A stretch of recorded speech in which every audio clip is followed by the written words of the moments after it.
de painéis, o grande professor Heuschling, que nos abrilhanta com a sua presença no Brasil.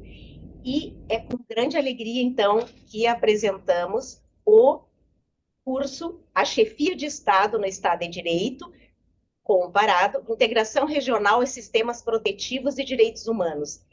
Esse evento ele é muito importante porque ele congrega os 40 anos da nossa Escola Superior de Advocacia, os 126 anos da Universidade Federal do Rio Grande do Sul e conciliando também a nossa OAB do Rio Grande do Sul.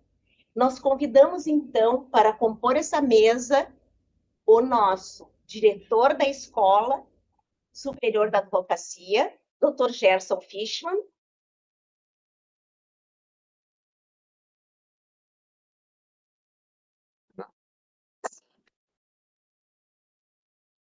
professor Alfredo Dalmolin Flores, que é o nosso coordenador também aqui do evento e professor da Universidade Federal do Rio Grande do Sul.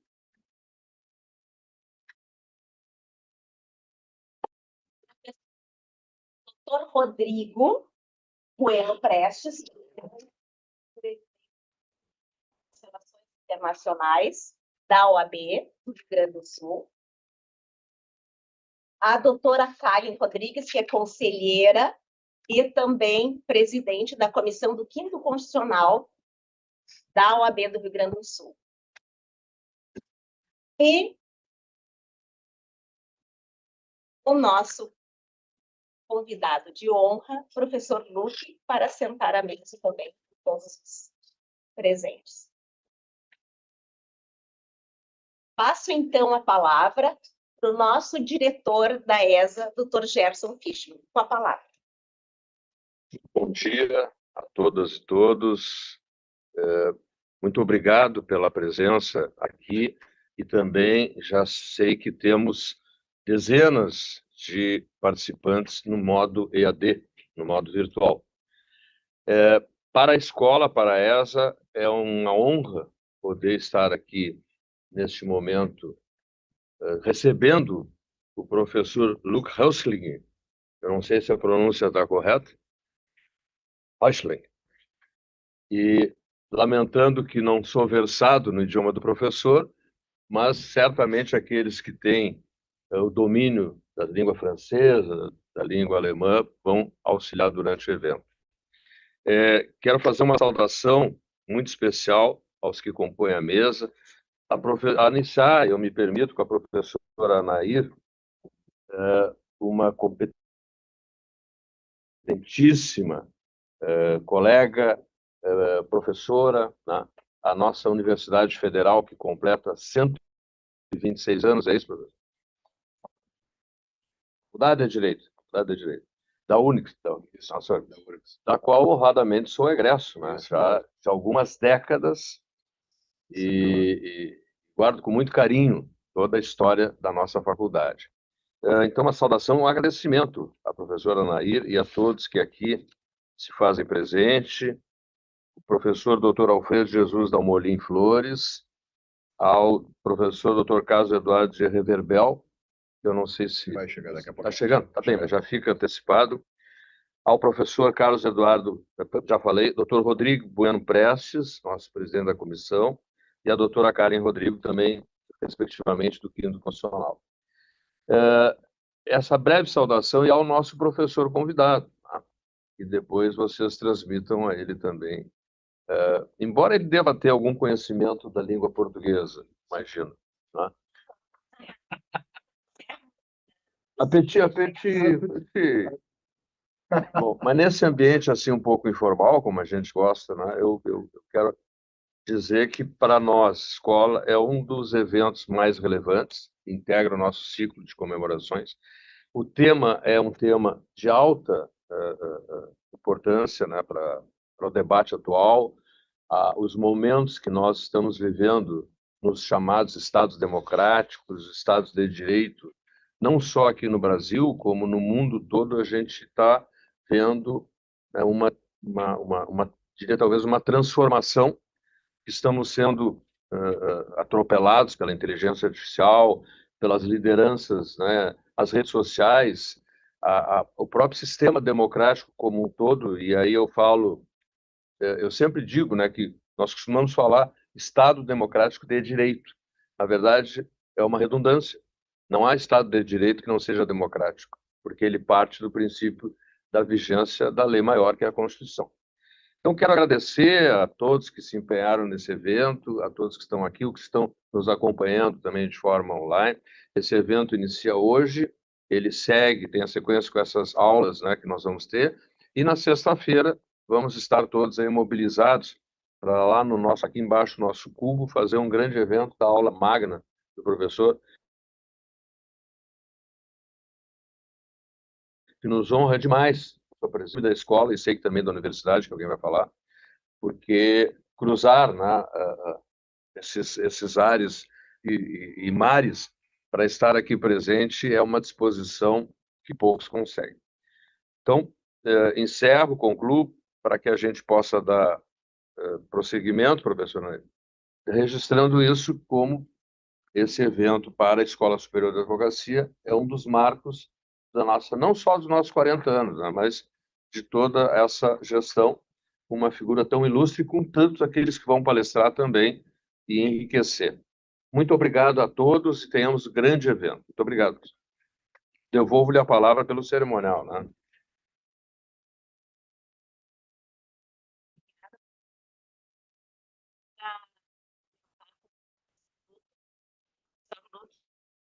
Monsieur Gerson Fishman dit que c'est un honneur ici votre personne qui c'est très, très intéressante, même très importante pour toutes les questions des droits d'État et même pour votre connaissance de toutes les questions de cette matière qui travaillons. C'est ce développement in notre cours, que c'est très, très importante. Et merci à vous qui restez aussi à Porto Alegre pour faire cette cours na École supérieure d'Advocacia. Continuando, então, só para fazer essa apresentação para o professor Fulk ter digamos, a dimensão da importância que é esse evento para nós e da presença dele, passo, então, a palavra para o professor Alfredo de Jesus Dalmolin Flores, coordenador desse evento e professor da Universidade Federal do Rio Grande do Sul, da Faculdade de Direito. Com a palavra, professor. Obrigado, Nair. É uma grande alegria estar novamente aqui, a equipe nossa da URGS, com o Dr. Gerson, com esse apoio da escola, com apoio dos restantes setores da OAB. Aqui está o Dr. Rodrigo, a doutora Kalim, que estão aqui nos apoiando. É uma alegria muito grande saber que a OAB preza pela excelência, preza pelo debate acadêmico, né? E a URGS tem que mais fazer isso e não se isolar, né, no prédio, e vir aqui e oportunizar a escola, a nossa classe de advogados do Rio Grande do Sul, o que tem de melhor, porque nós estamos na presença do professor Luke, que posso dizer, como um estudioso da universidade, talvez uma das maiores autoridades no mundo sobre o Estado de Direito. Tá? Não tenho dúvidas. Tá? E digo isso por quê? Porque foi uma consequência da gentileza, e com muita gratidão digo isso, do Dr. Gerson, ano passado. Fizemos um evento em homenagem ao professor César Saldanha, que foi o nosso grande professor lá da URGS, um evento memorável, com a participação de colegas da USP, um evento que movimentou bastante o nosso auditório ano passado, em outubro do ano passado. E esse curso tem a ver com o professor César, porque o professor César, há mais de 20 anos atrás, há 20 e poucos anos atrás, foi num dos eventos que o professor Luque iria, mas não podia agora ir na Colômbia, está acontecendo, da Associação Internacional de Direito Constitucional. É um fator que eu acho que também pela Copa, se atrapalhou bastante coisa, a Copa do Mundo, né? Mas é um evento super importante que acontece até hoje, mas lá 1998, 2000, 2002, quando o jovem professor Heuschling estava fazendo o seu doutorado, o livro dele apareceu como era um livro obrigatório sobre Estado de Direito. É uma tese que foi reconhecida, ganhou premiação, foi um livro que é enorme de grande, que é profundo e que foi estudado muito há 20 anos atrás.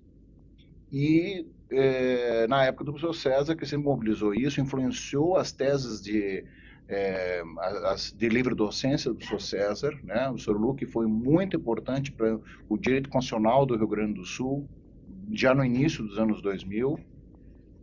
Isso tem que ser aqui registrado. E eis que também por parte da equipe de estarmos trabalhando a questão do ano passado, dos 80 anos do professor César, de resgatando as leituras, os estudos do professor César. Os colegas que estão aqui mais à frente, nos ajudando, a professora Anaíra, o professor Maurício, nos trouxeram, nos lembraram, não, vamos retomar o livro do Heuschling, né? E aí fizemos, há uns 2 anos atrás, com o professor Reverbel, estamos fazendo uma sequência de cadeiras, houve uma cadeira específica para estudar com os alunos, para retomar aqueles estudos de 20 anos atrás. E eis que, claro, ainda que o texto não tenha sido traduzido ainda, apesar de que o professor Heuschling também veio aqui com o apoio do Francisco, seu doutorando, que veio também lá do Luxemburgo, para passar um pouco de frio aqui em Porto Alegre, né, nosso colega português. Com o apoio do Francisco, nós vamos começar essas traduções dos textos do professor Luque, para trazer aquilo que tinha de mais novo, de mais importante, nesse momento em que, no final do século XX, início do século XXI, estávamos discutindo essas tradições jurídicas sobre o Estado de Direito, o Rechtsstaat, o État de droit, o Rule of Law, todas as categorias que nós constitucionalistas estavam mobilizando no final do século XX, mas que não tínhamos um texto canônico, e eis que esse texto foi o texto do professor Heuschling, ainda que usado ao estilo antigo, em que estudávamos e líamos os originais, estávamos envolvidos com isso, os originais, mas há uma proposta mais para a nossa época, de que é importante ter a versão traduzida. O professor Heuschling já avisou que vai fazer acréscimos, porque, claro, são 25 anos, né? Mas nós vamos acompanhar a movimentação, no sentido que o professor Heuschling vai aprofundar o seu texto, né? Mas vai ser muito importante porque o que esse curso começa, professor Gerson, é uma retomada daquilo que o professor César fez, né? Que eram outras as circunstâncias, que nós estávamos lendo em francês, mas agora nós precisamos fazer as traduções, trabalhar o pensamento mais atual do professor Heuschling, né? E compartilhar do que é esse cenário dos debates na Europa e na Associação de Direito Constitucional, essa associação internacional, né? Porque o professor Luque é um dos nomes mais importantes da associação, certo? Então, para nós é uma alegria que a OAB tenha aqui oferecido esse lugar de honra, porque a escola ela preza pelos cursos que faz. Então oferecemos aqui com a presença né, tão importante, mas também da gratidão que temos com o professor Luque e o seu doutorando, que se deslocaram, imagina uma viagem desde o norte da Europa para cá, né? Para que ficássemos esses dias, então que possamos aproveitar esse momento, mesmo quem está online, que nos apoia online, nós agradecemos muito, né? Se puder estar aqui presente, melhor ainda, conhece o professor Luque, conhece, né, o Francisco, é um contato que para nós é muito importante, e com isso nós vamos ter essa estadia de pelo menos 3 dias de encontros, de hoje até sexta-feira. Esperamos que seja do melhor para todos, né? Então, por isso que fica aqui o nosso agradecimento pelo espaço que foi oferecido e toda a estrutura que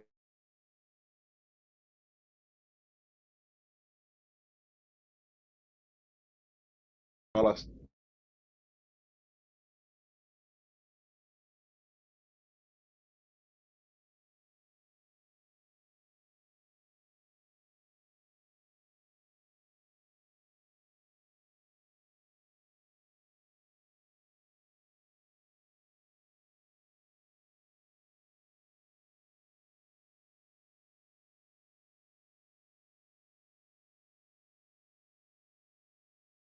avec le professeur César Saldanha, qui fait la lecture de votre livre jusqu'en 2002, et tout pour les étudiants, c'est un peu d'intérêt pour ce thème, que c'est l'état de droit. Et c'est très intéressant aussi que même votre livre, c'est la possibilité de toute notre faculté faire la traduction, comme avec fait la conversation antérieure, etc. Mais de quelque manière, c'est un honneur faire ce cours très, très important pour votre présence à notre école et même à la faculdade de droit. Merci a vous. Passo então a palavra para o nosso presidente da Comissão de Relações Internacionais, que prontamente concordou também em fazer esse evento, que é importante para a comissão, e com a palavra, então, o Dr. Rodrigo. Bom dia. Em nome da comissão e dos membros da comissão, eu agradeço pelo convite da Nair, que é membro também da comissão. Nós tratamos de assuntos internacionais, já que é uma comissão de relações internacionais, e por conta disso, eu chamo os colegas a virem trabalhar conosco, a virem discutir temas diferentes do direito internacional, e assim podermos ampliar a nossa atuação nesse campo tão fabuloso. Anaí, muito obrigado pelo convite, é um prazer estar aqui com vocês. Obrigada. Professeur Luc Messier a dit que c'est un honneur rester aussi com toutes les équipes de coordination, même pour votre thème, que c'est très, très important. Merci. Passo então a palavra para a doutora Kalin Rodrigues, que nos ajudou também, evidentemente, nessa coordenação, para que tudo ocorresse, né, juntamente com o nosso presidente, Dr. Gerson. Então, com a palavra, a doutora Kalin. Bom dia a todas e a todos, um especial bom dia, professor Luc, seja bem-vindo ao Rio Grande do Sul, a Porto Alegre. Né? Tá frio, mas o senhor está acostumado com o frio. Viu que ele entende bem o português? Sim. Isso, então, que todos sejam bem-vindos, né? O pessoal que está online também. Mais de 50 pessoas, né, professor Gerson? Então, a gente está muito feliz, é uma honra lhe ter em Porto Alegre. Agradecemos, vou fazer aqui, me reportar as palavras do professor Gerson, mas não poderia deixar de lhe agradecer a oportunidade de estar aqui conosco e poder comemorar conosco esses 40 anos da ESA, da Comissão do Quinto Constitucional e Organização da Justiça. A gente agradece a professora Nair pela oportunidade de estar participando junto desse evento, e a advocacia rio-grandense também lhe dá boas-vindas. Professor Luc, a doutora Kalin, da même manière que les autres, c'est très, très contente com votre présence dans notre cours, et évidemment, faites un petit commentaire avec les froids, les temps, c'est les mêmes de Luxembourg, à la même température, né, que c'est évident à ce moment. E merci a vous. Assim... Professora Nair, permite? Pois não. Nós aqui na escola e na ordem quebramos protocolos. Eu não fiz a saudação ao Dr. Maurício, que não estava aqui no cerimonial, mas quero dizer que muito bem-vindo. E queria fazer já, eu sei que a obra do professor Luc, que é uma obra seminal, vai ser objeto de tradução. Então fica aqui lançado desde logo, que tão logo esteja pronto, nós vamos trazer novamente o professor Luc para fazer uma sessão de autógrafos aqui. Nós vamos fazer um evento no nosso cubo, convidar alunos, palestrantes, fazemos um evento, tá? A ESA já fica... Só que o desafio de quem vai fazer, eu acho que o professor Alfredo é o responsável, é o tempo para não demorar muito. Vamos lá, vamos lá. Mas, enfim, já Agora fica aqui. O senhor nos botou na Não, responsabilidade. Está no compromisso. É, Então, a escola, agora e nós tem que temos andar. uma agenda, então, queria, logo em seguida, o professor Alfredo Nair, para a gente já ter a reserva do espaço e fazermos um grande evento de lançamento da obra aqui. Pode ser? Muito obrigado. E nós Obrigado. que agradecemos. Desculpem a quebra de protocolo, mas eu precisava colocar isso. Muito obrigado. Grande alegria, doutor Gerson, que a gente recebe o seu convite para a gente fazer. Desafio. Na verdade, um grande desafio. Um ótimo né? desafio. Mas o convite da gente fazer o lançamento aqui na nossa ESA e a gente que agradece. Muito, muito obrigada. É uma grande honra, sim, fazer o lançamento.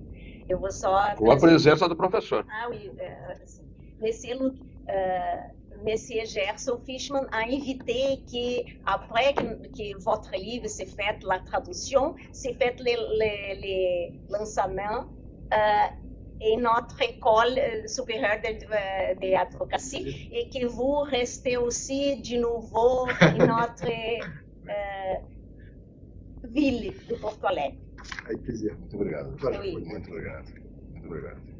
Então, eu vou desfazer a mesa agora para começar o nosso primeiro painel, agradecendo a presença de todos. Queria fazer um agradecimento especial ao Dr. Gerson, um agradecimento à doutora Kalin, que congregou essas três instituições, que pode dizer a OAB, junto com a ESA, as comissões tanto do 5º Constitucional, quanto o querido doutor Rodrigo, que gentilmente lá no início disse sim, podemos fazer, e essa é a sala de reuniões da Comissão de Relações Internacionais. Então eu queria agradecer para o doutor Rodrigo, que fez o início de todo esse trabalho há alguns meses atrás. Muito obrigado. Agradecer também ao doutor Gerson, que esteve conosco e fez o convite, e ao professor Alfredo, que está conosco nesta organização do evento. Muito, muito obrigada. E ao doutor Luco, que está aqui conosco. Uma salva de palmas, então.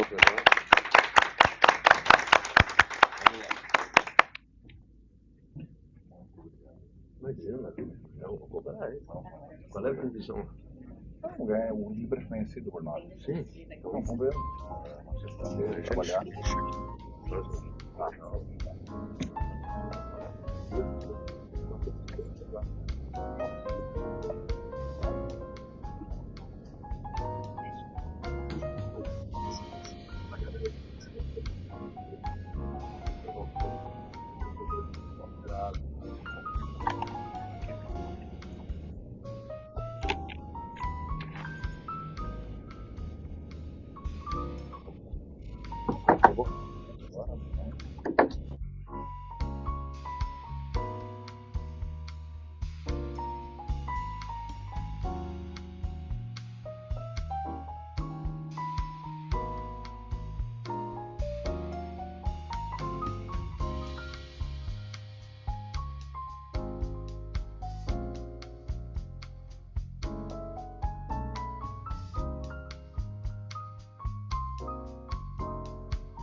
Ah oui, on est au prochain de 2 heures. On va parler tranquillement. O revertel eu vou deixar aqui. Quando ele chegar, ele vem para cá. Tá, fechou. Tá? Fica aí para... Mas pode Isso. Não, é melhor. Coloca na cadeira, entendeu? Tá, pode ser, Pra pode não ser. ficar isso. Tá. Quando ele chega, ele se senta aqui, eu vou... Continuando, então, o nosso evento para a abertura do primeiro painel, está conosco, então, o professor Alfredo Dalmolin Flores, que será, então, o presidente dessa mesa e o mediador, o nosso querido doutor e professor também Maurício Dedé, que fará, então, os debates, será o debatedor, e o nosso querido professor... Maurício é o mediador. Ele é o mediador. Maurício será o mediador. Isso, eu debato. O professor Alfredo será o debatedor e o professor Lu. Haverá também conosco nesse primeiro painel o professor Reverbel, que já está chegando em seguida aqui para fazer então a sua apresentação posterior ao professor Lu. Com a palavra, então, o professor Alfredo. Muito bem. Nós vamos iniciar o nosso curso. O curso, basicamente, nessa manhã, vai contar com... A proposta é essa, serão 3 intervenções do professor Heuschling. Né? Vous avez beaucoup de temps, vous pouvez aller 1 heure et demie, pas de problème. Né? Então, a ideia é termos a presença do professor Luque aqui conosco. Nós comentamos de que ele vai fazer a versão em inglês da fala, certo? Ainda que alguns, talvez, né, eu, por exemplo, prefiro que falar em francês com ele, né, mas o inglês vai ser a língua normal. Acho que o professor vai falando com calma. Nós temos material que nós vamos poder depois disponibilizar com o apoio da escola, de artigos do professor. Alguns dos artigos vão ser traduzidos, certo? Então, por isso que é um primeiro momento de, vamos dizer assim, de grande relevância, porque é um start, né, que nós vamos dar, e por isso que eu dizia isso para vocês, eu comentava, o professor Luque já é conhecido há mais de 20 anos no Rio Grande do Sul, né? O livro dele era mencionado, foi citado pelos mestrandos e doutorandos, a versão em francês dele, né, do livro, né? Mas nós não tivemos oportunidade do contato com ele, a não ser agora, com a grande gentileza dele ter vindo agora conosco. Ele já está trocando e-mails com o Maurício e com a Anair já há bastante tempo, né? Mas então é um start. Então, nesse sentido, nós vamos trabalhar depois, em cima dessas falas do professor Heuschling, nas traduções de alguns dos seus artigos e do seu livro, certo? Os artigos, l'idée c'est traduire en premier lieu des articles de revue et après faire ensemble le livre. Então, a ideia é fazer essas traduções. Algumas das traduções de artigos são de artigos que são conhecidos do professor Heuschling, que já foram trabalhados pela nossa equipe, né? A professora Nair já levantou. O professor Heuschling, diga de passagem, eu acho que disponibilizou muitos dos seus artigos no site da universidade. 90 e poucos...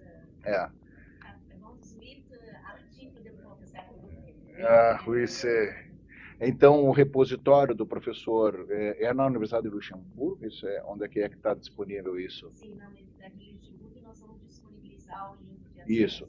Então, um material que o professor Luque publica em inglês, em francês, em alemão, né? Até acho que em luxemburguês também. Então, nós vamos ter essa possibilidade de ter acesso a esses textos, certo?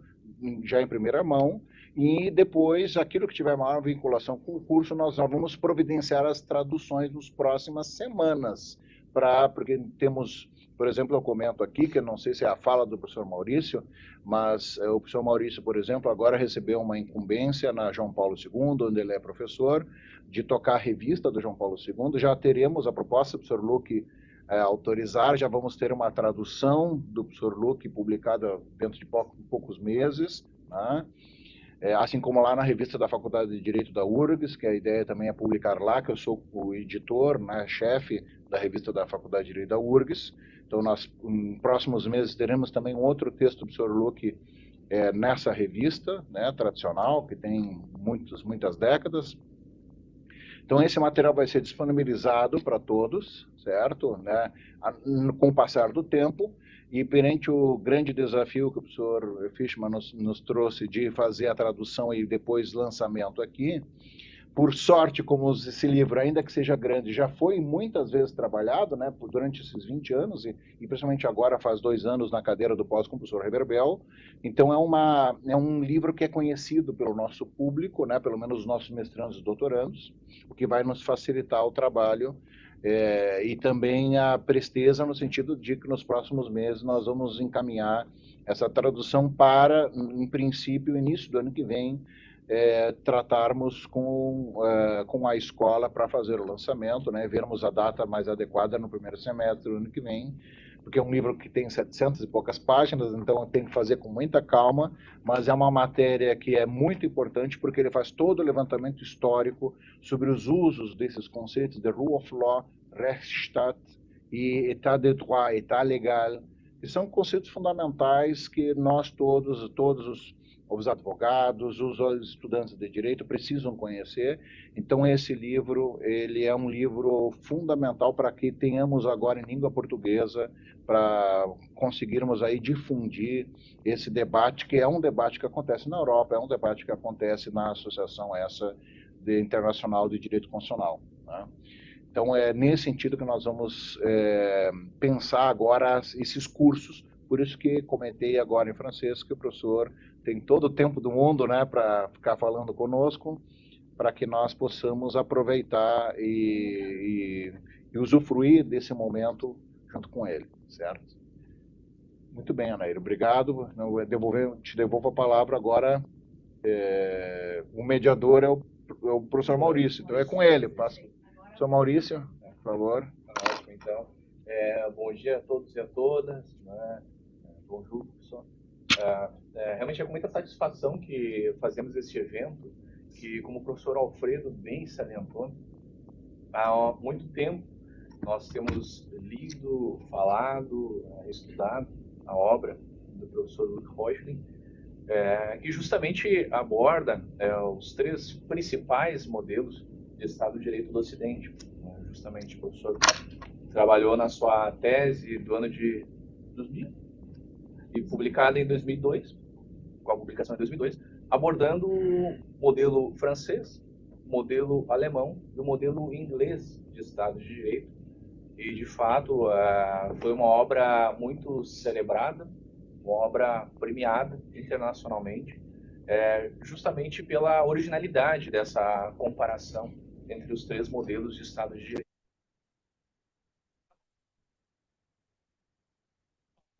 Federal do Rio Grande do Sul, a URGS, tivemos a oportunidade, então, de justamente estudar ao longo tempo. É uma obra que, inclusive, está disponível na biblioteca da faculdade, então é uma obra à disposição não apenas dos alunos dos cursos de pós-graduação, de mestrado e doutorado, mas também de graduação.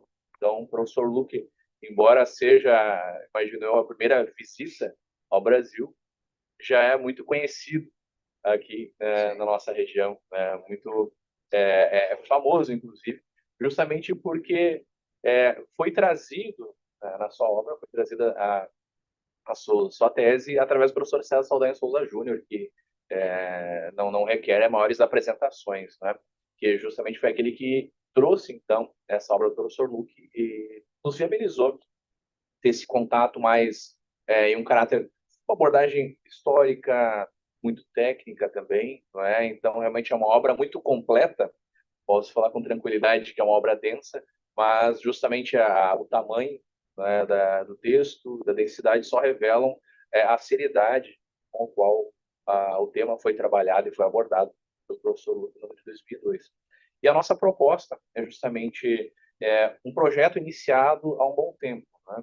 É um projeto iniciado no ano de 2024, inclusive. Tive uma pequena interlocução por e-mail com o professor Luque. Confesso que o meu francês falado não é muito bom, mas ao menos em texto nós conseguimos nos comunicar com uma certa tranquilidade através de e-mail. E o professor Luque, desde o primeiro contato, imagina, né, alguém com todo o nome e a expressão do professor Luque, nós os conhecíamos, mas ele não nos conhecia. E justamente aquela primeira abordagem, né, realizei através de um e-mail institucional, inclusive, procurei o e-mail do professor Luque na Universidade do Luxemburgo, enviei uma mensagem, então imaginei um desconhecido brasileiro fazendo um contato com o professor Luque, e para minha grata surpresa, desde o primeiro contato, o professor Luque sempre foi muito gentil, gentileza, cordialidade, sempre muito receptivo, e manifestou de pronto o maior interesse. Eu fiquei surpreso, confesso, porque o professor Luque manifestou que tinha muito interesse na história do direito constitucional brasileiro, naquela oportunidade, né? Então, poxa, veja só, né? O professor Luque lá em Luxemburgo, estudando nosso direito brasileiro. E ele ficou muito interessado, então, em ter esse contato, em conhecer também a nossa faculdade, mas, infelizmente, tivemos uma situação de calamidade pública aqui na nossa região que inviabilizou um pouco esse contato. Né? Mas é aquilo, né? Quando é para ser, acontece, né? Quando é para ser, acontece. Apesar da inundação, é para ser. Apesar da situação de calamidade, né, a professora Anair teve a oportunidade de ir a Luxemburgo e nós reativamos aquele contato que havia sido suspenso lá no ano de 2024 em razão de todas as circunstâncias que, de fato, inviabilizaram qualquer participação em vinda, né? E também, para nossa grata surpresa, o professor Luque já tinha uma viagem programada aqui para a América do Sul, para Bogotá, Colômbia, e aproveitou justamente a viagem para muito gentilmente parar aqui no Brasil, né, e vir visitar os gaúchos aqui no estado do Rio Grande do Sul, vir a Porto Alegre, né, a nossa província, né, muito distante de tudo, mais próxima à Argentina, Uruguai, mas então muito gentilmente veio aqui nos visitar e de fato, professora, agradeço, né, merci, agradeço pela presença do professor Luque. E nesse primeiro painel, então, nós temos justamente a proposta de trabalhar um pouco a genealogia comparada dos modelos de Estado de Direito. Eu já antecipei um pouco alguns modelos, é verdade, né, em razão da obra muito relevante do professor Luque, mas gostaria, então, de passar a palavra ao professor Luque para que ele possa trazer, então, o seu tema. O professor Alfredo já antecipou, será em inglês, mas uma eventual manifestação, talvez em francês, né, com auxílio do Francisco português também, possa ser realizada, tá bom? Professor. Thanks very much for this. Is a great honor and pleasure to be here with you. And thanks a lot for all those very, very kind words. And I'm a little bit troubled because there are so many congratulations, and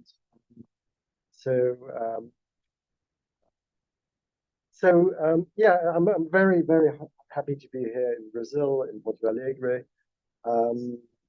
Being a truly comparativist lawyer, discovering another culture is always a pleasure, whatever, in a big country or small country. It's the differences which are interesting as a lawyer. And of course, in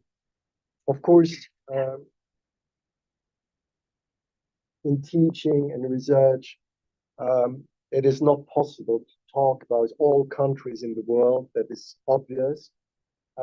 So the major challenge for a comparativist researcher and who wants to introduce comparative law materials into a teaching class, the main challenge is to select the most interesting examples, to have a large knowledge, but focus on certain examples and certain types of solutions in order to kind of show the diversity in the world about constitutional law solutions without losing the audience in too many details and too many legal intricacies, because when you go and you dive into comparative law research, you very often, very quickly lost details, differences. And of course, as a researcher, we are supposed to manage these difficulties. But the question is, of course, in the second step, what are you going to do with those many details? What message you would like to convey for students, for example, for a broader audience? Now, it's a particular pleasure to come to Porto Alegre and to work with you all on the translation of my writings, which is, of course, a very. I feel a little bit old, so I'm feeling that I will soon die because people are starting to translate my work. So it's time to get to. You know, maybe there is a joke a joke about the Titanic. So the captain told his first officer, I asked for some ice for my whiskey, but it was too much ice. So, well, maybe you made too much honor for my work. But yeah, it's a big pleasure. It's also a challenge because, well, I'm not at the end of my career, but I'm coming close. So I will surely retire in 10 years. So it's my last 10 years as professor. And so of course, you ask yourself, what do you want to do the last 10 years, at least as teacher? And so looking back at all the writings I did, I still consider that, of course, the book on rule of law, Rechtsstaat, État de droit, is, of course, the most important and the most useful for the academic discussions. As we previously talked about, French is, when I wrote the thesis in French, of course, I did it in French, and it was obvious that I would do it in French, because at that time I was in France, so I wanted to become professor in France, so of course you had to do it in French.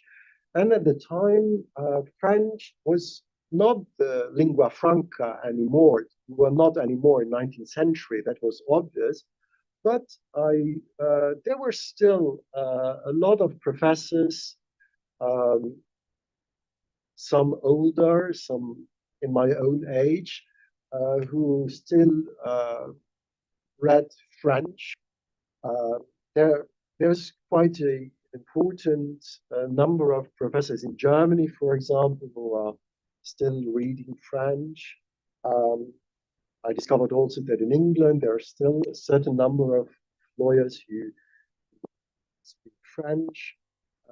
I discovered that in Brazil and in other countries. I knew about Portugal because Portugal was traditionally very open to France and the French influence, also for political reasons, of course. And then, of course, came what we know as globalization. So definitely English is obviously becoming the most important language in the international scientific exchanges. So, of course, so I'm very happy that this book can be translated into Portuguese, which is one of the big languages in the world. and I really honor it. And I wanted to, at the end, coming back to the end of career, I thought about, well, this book, it's important contribution, but after 25 years, I think one has to reread it, rewrite it to a certain amount, certain stage. And of course, if you say, well, going back to that big book and reworking it takes a lot of time. And so I said, well, when will I find that time? Now with the translation, well, I need to find the time. There is a challenge, there will be some deadlines, and that is very useful. So I'm very grateful to your initiative. It is an honor, and I cherish it. I value it very much. For me, it's Portuguese is an important language. For me, as a truly comparative lawyer, I value all the languages. So if anybody would translate it into, I don't know, Estonian, I would also be very glad, because I think English is important, but the translation into international languages are still important. And with the current tools of translation, artificial intelligence, and so on, translating is becoming, of course, much easier. So I will talk a little bit about that challenge of going back to that book on Friday, but today I will talk to you a little bit more about a different topic, a topic which is, of course, very much linked to the fact that today I'm professor in Luxembourg. Luxembourg is a monarchy, and therefore, when I went back to Luxembourg in 2011, after being in France for more than 20 years, I also was confronted with the topic of monarchy, and to some extent, I'm very happy that I had to work on monarchy, because, of course, it is linked to the question of democracy, and the question of democracy is linked to the rule of law, and therefore, working on monarchy is also a way of considering the relationship between what Carl Schmitt distinguished as the political part of the constitution, form of government, be it democratic or monarchical form of government or a mixed. I truly believe that the idea of mixture, of mixing, the idea of a mixed government, a mixed form of government, going back to Polybius, that idea is an important idea in order to analyze the certain governments, certain constitutional systems, and in particular the constitutional systems which I would call the democratized monarchies or the monarchical democracies. So today I'm very honored and pleased to talk to you a little bit about monarchies, both from a historical perspective. So I will go back to 19th century to some extent, of course not into the details, but trying to show some broad perspectives from a historical perspective, and that will also lead me to the Brazilian Constitution of 1824. So I'm very much linked now also to Brazilian law. I will also talk about comparisons, so the various monarchies in the world, with a special focus, nevertheless, on the European, or let's say the Western monarchies, Western including country like, of course, Brazil for 19th century, and Western monarchy like Japan today. So I will not look into monarchies in Arab countries, because there I do not have the sufficient knowledge, and we are that is of course quite a different type, because the democratization of those, or the modernization of those monarchies in the Arab world is not very much developed, whereas in the countries I will mention, the modernization is very important. And I will talk to you about what does it mean exactly when we talk about modernization of monarchies or democratization of monarchies. What do we mean when, for example, recent time in Luxembourg, we established a new constitution, a total revision of the previous constitution of 1868. And the new constitution is from 2023. And this new text, to some extent, tries to overcome a very monarchical terminology and structure of the previous constitution, and tries to be more modern, be more democratic. And it's a very interesting, in this article, in this constitution, it's the thing is very amusing. If you, of course, you have to exaggerate a little bit what is being said, because the politicians, of course, they have to use more diplomatic language. But if you read it like a scientific researcher, you understand that the language is a little bit soft, but the message is very tough. It's very tough for the monarchy.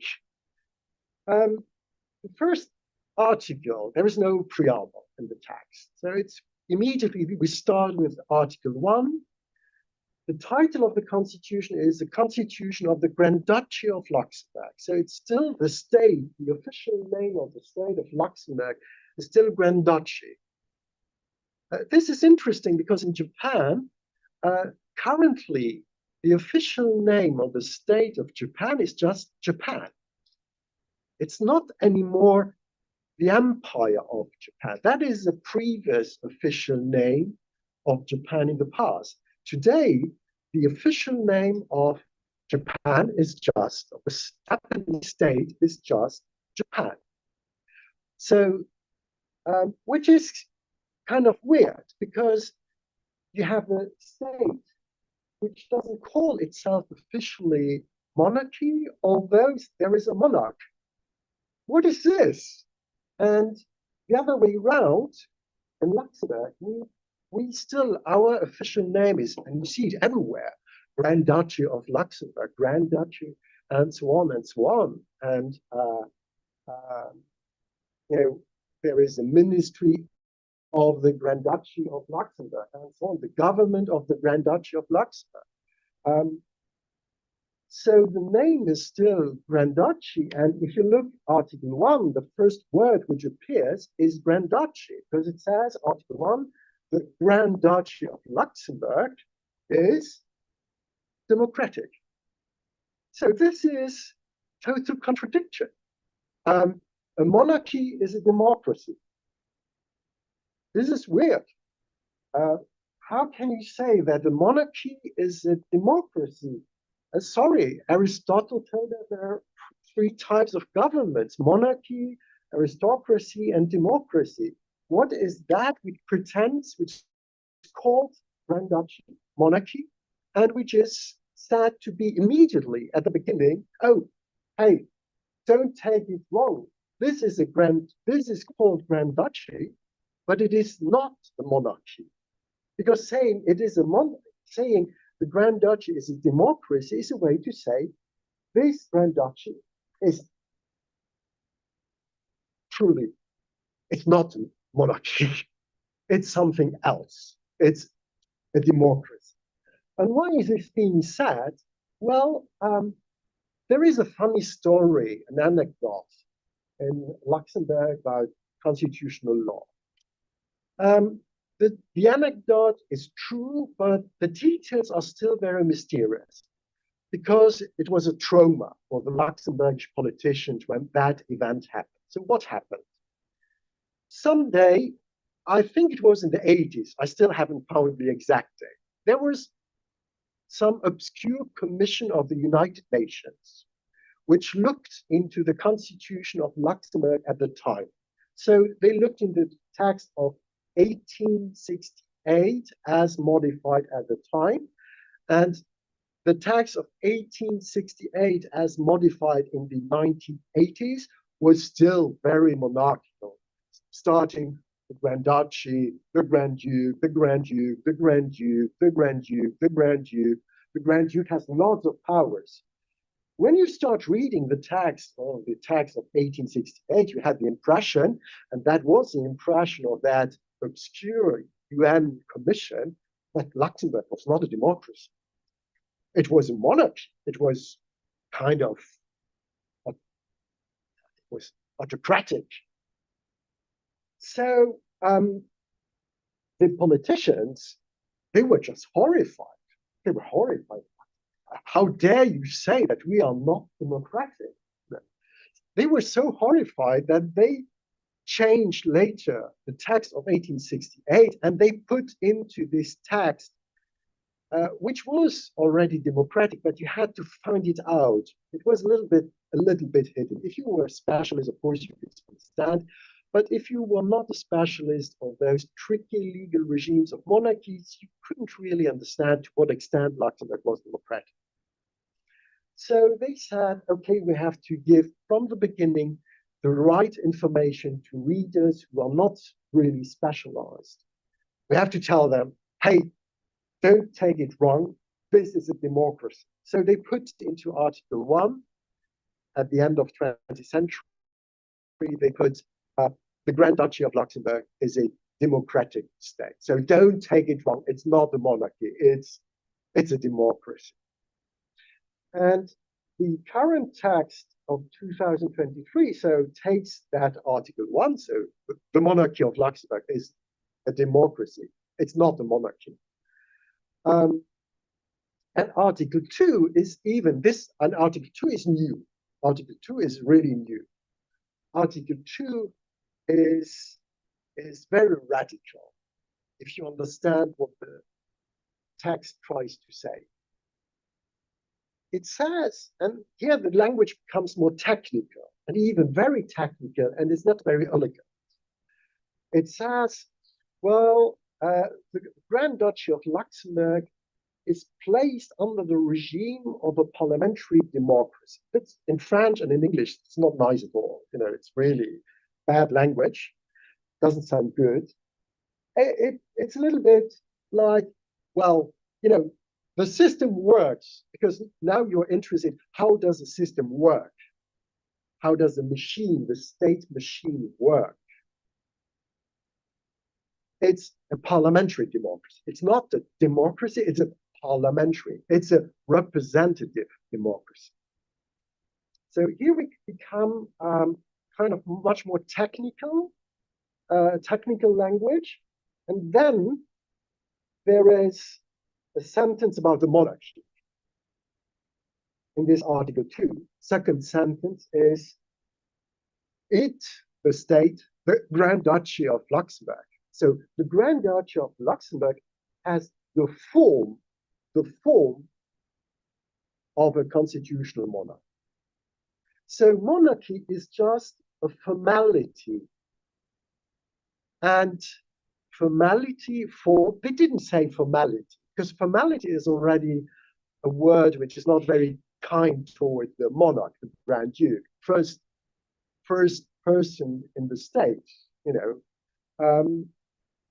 And you would never have written that in the 19th century constitution. It's just a formal thing. And formal thing, it's a formality. It's an appearance. It's just an appearance. And if you go a little bit further, appearance means it's a decoration. So if I understand correctly, Article 1 says the monarchy is not a monarchy, it's a democracy. And Article 2 says, well, the usual business, how the state works, is a representative democracy. And, well, monarchy, that's just for, for the decoration. And this is a language which Bagehot, in 19th century in England, already used. Bagehot said in his famous book, we have to distinguish in order to understand the system of Great Britain, the state of Great Britain. You have to distinguish what he said, the dignified part, all the stuff about the Queen, King, and the efficient part. The efficient part is how the system really works. And that, of course, serious people are interested to that, the efficient part. And he didn't say the decorative part, he said the dignified part. That's also very diplomatic. That's nice for a queen. It's the dignified part of the state.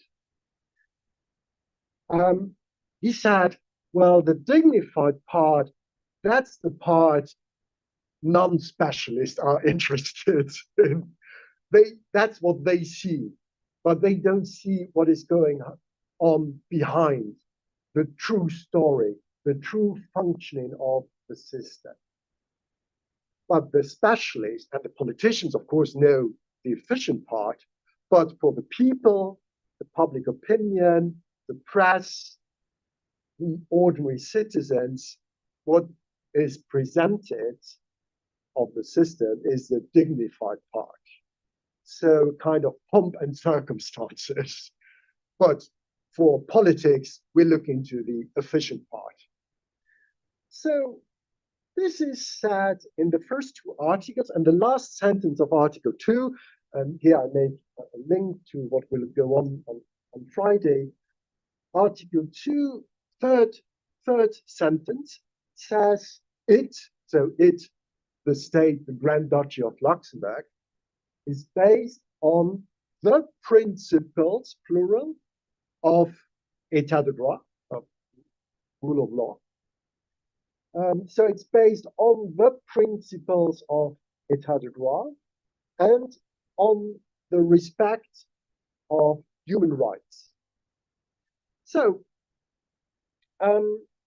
what I'm interested in today is just this kind of weird way to present a system which is both monarchical and democratic.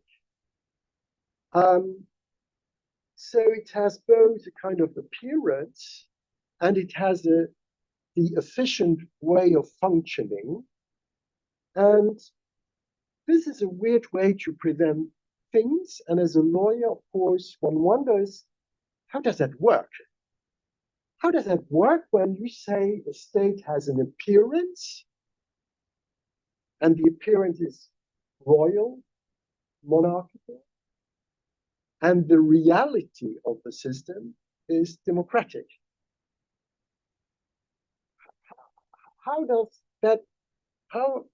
Are those two faces of the system linked, legally speaking?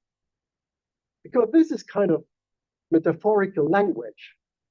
Dignified, efficient, form, substance. This is kind of very vague language. You can put that in Article 1 and 2, but later on you can't go on with this language. You need to say precisely, technically, how does the system work?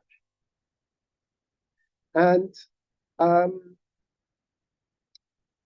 here, I already give you a key word, which is for me a key concept in order to understand that when you have a dignified part and when you have an efficient part, when you have a system which has a monarchical appearance and a democratic reality. Now, one way to link that, there are two ways today. There are two ways, and I will present those two. The one is Sweden. Sweden has a very, very simple way to have a royal appearance. Everybody knows that in Sweden there is a king. Everybody knows. And it's a long monarchy, long standing. But who knows that the king of Sweden today does sign nothing. He signs no document. He's just there to give talks, to make speeches, to meet people, to shake hands, to give a talk at TV. So that is really appearance. And this is not, appearance is important. If an ambassador comes to a country, of course, the ceremony is more dignified if it is a king, a queen, an emperor, than if it's a president.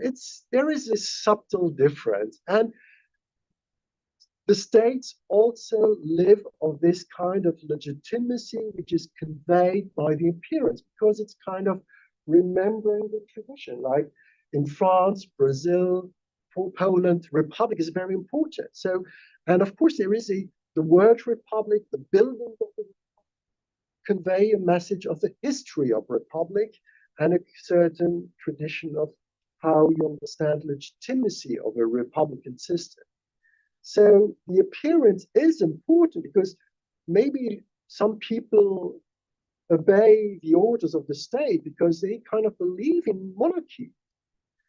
They think maybe that the president of the republic in some systems is the most important person, although the specialists will say, no, he's just there for signing the laws and without being allowed to refuse to sign the laws. But for people, some people, they like monarchs. Even young people like monarchs. Although you would imagine they are democratic, they should be Republican. They are not. They are not. In Luxembourg, lots of young people they like the new Grand Duke. So that's emotional. And the state needs legitimacy, and the state takes legitimacy wherever it can get it, be it via emotions, via money, social security, protection, rights, liberty, work, whatever. State needs legitimacy, and there are different ways to be legitimate as a state. So Sweden has a very special way to link technically, in legal terms, appearance and reality. But this model is, I imagine, never heard about it so far. The so-called Swedish model of a monarchy. Why? Because this model is not studied at all in the so-called, I insist on the so-called global constitutional law literature. This literature, this is a major criticism I have against that type of literature, being called global constitutional law, being called comparative constitutional law. This literature very often focuses only on a very small number of examples. And critical comparativists know they call those examples the usual suspects. Of course, in a global constitutional law hand or textbook, you will find something about, of course, United States, because lots of authors of those works are US American. What do they know about monarchy? Sorry, almost nothing. Small countries anyway are ignored. Or they are just, kind of ridiculous example, like these teeny little small monarchies, Andorra, Luxembourg, Monaco, and so on, San Marino, and the small states, which are not interesting. They are small, there are some comparativists who say oh, why should we look into those small countries as comparative? They are small, so who is interested into small countries? Well, this is, for me, this is not scientific. It's not, you're not looking for truth. You are much more interested into power relations. Of course, a small country has no power, so doesn't count in the power relations in the world. So who is interested? Well, maybe idealists. But that is for me one of the major problems. It's literature. It's used to look into the usual suspects, and small countries are totally forgotten, and monarchies even more. Today, in the literature about comparative law, constitutional comparative law, as far as the literature I know, I don't know, I have to say, I can't know all the comparative literature. So I know the comparative law literature in French, German, English, Spanish, more or less, not in Portuguese, not in Swedish. For example, Swedish, there is an interesting literature, but I have no access, and most of us don't have access to this literature. So, but in the most prominent literature, so be it in English, in French, in German, or Spanish, monarchies, well, maybe in the Spanish literature, it's monarchy is present, but in English, definitely, monarchy is not the topic. It's a no-go, it's a non-subject. So therefore, the Swedish model of monarchy is not very well known. Although it is very interesting because it means that you have a so-called head of state, and the king of Sweden or the queen of Sweden is still officially called head of state. So it's called the boss, head. But she is not the boss. It's just a name, an official title. And technically, why do we know that she is in no way boss? He doesn't even sign a single document. How can you pretend to be an important organ in the state if you do not even sign any single document? You only give speeches. So to some extent, if you as a republic, if you really want to have a head of state who has no possibility to veto, to kind of be an obstacle in the political process, well, take the Swedish model.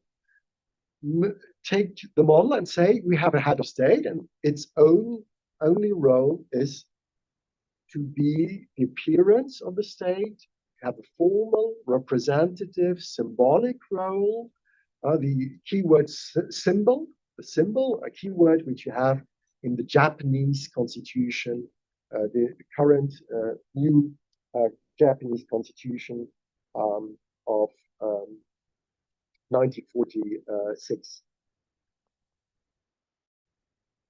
So that is one way to link appearance and reality. It's a radical. It's a very radical. It's a very marginal model. Even amongst monarchies, this model is not very much known, and royal courts hate it because no king wants to be the future king of Sweden. In Luxembourg, we had a discussion whether to introduce a Swedish model, and the Grand Duke, of the record, totally blocked and tried to stop it, and he succeeded. So the Swedish model was not implemented in the Luxembourg system. So what is the system we have in Luxembourg? And we have in all the other monarchies in present time and in the past, also in Brazil, 1824. It's a model I call it the two voices normativity, a technique of a normativity which uses two voices. Voices in the meaning of human voice, like, you know, a choir is made of many voices, and a symphony or an opera, what you hear is the result of all the instruments, of all the voices.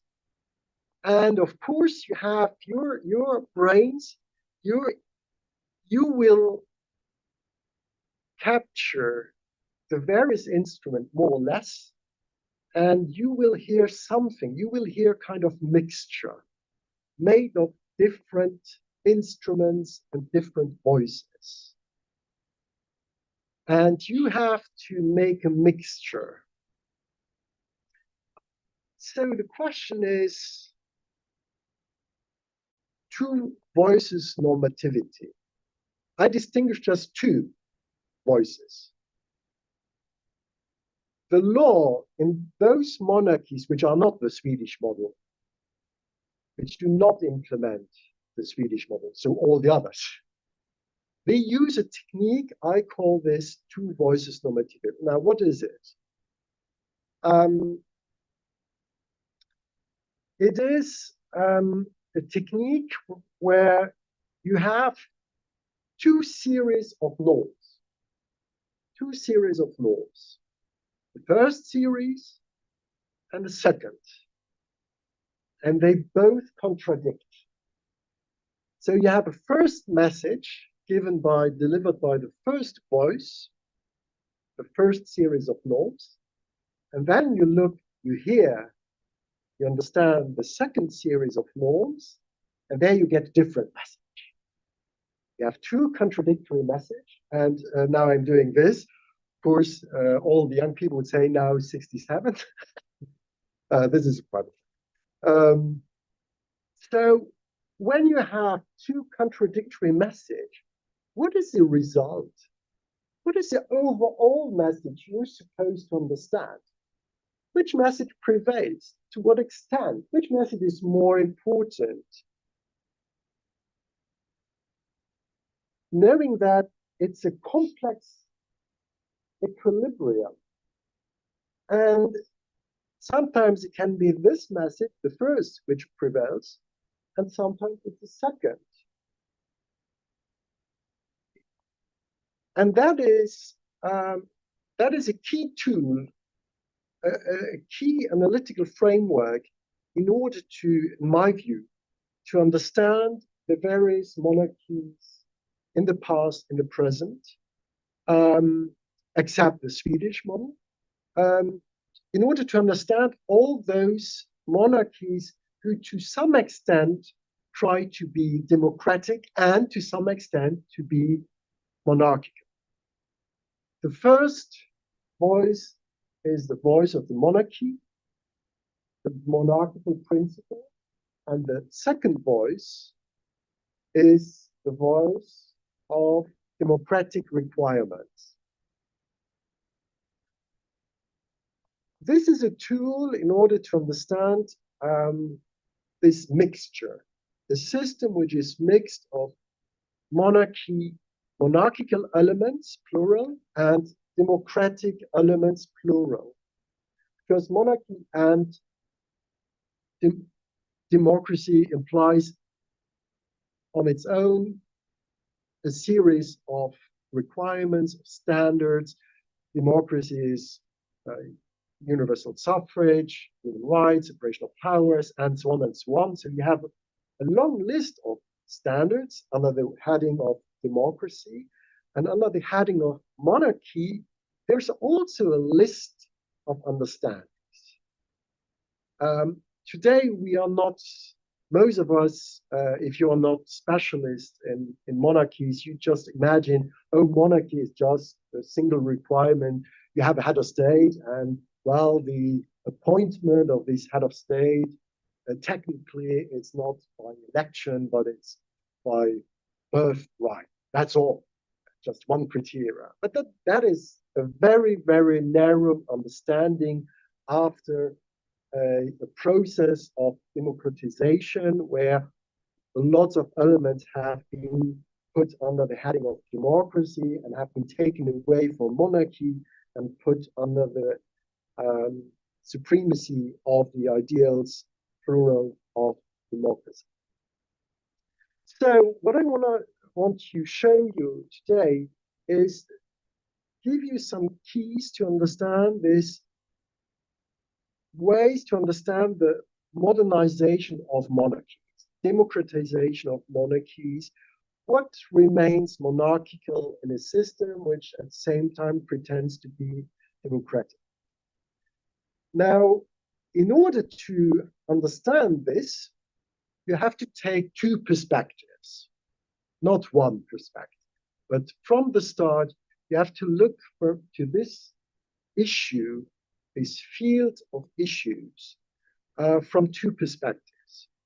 The first perspective is the most known. It's the classic perspective each of us knows. It's a question of the power of the head of state. It's how much personal discretion is still left to the monarchical head of state in a system called monarchy. So that is a question of power.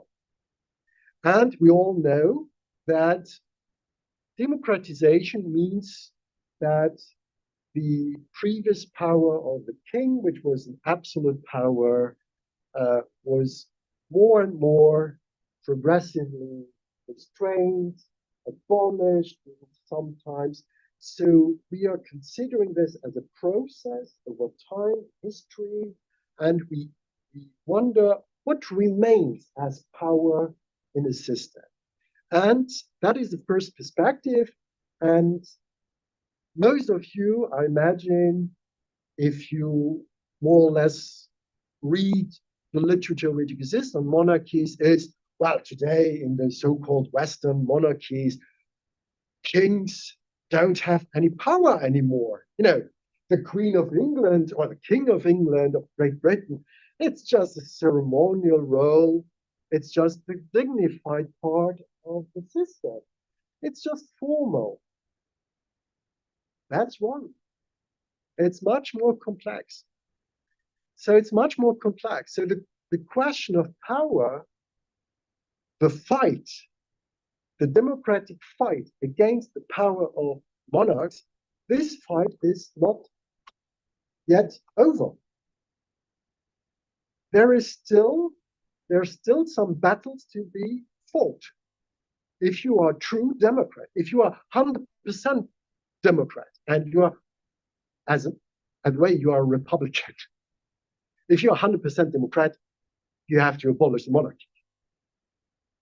So that is the first perspective. I want to show you that there are still elements of power in those so-called democratic monarchies. And the question is, from a legal point of perspective, from the perspective of legal science, how can one capture scientifically this remaining discretion in the hands of the head of state?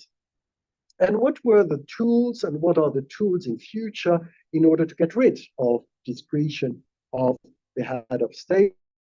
And there I will come back to the question of the Swedish model and the question of the two voices normativity technique. The second perspective is a perspective which probably you are not aware, not living in a monarchy. It's a question of the human rights of the members of the royal family.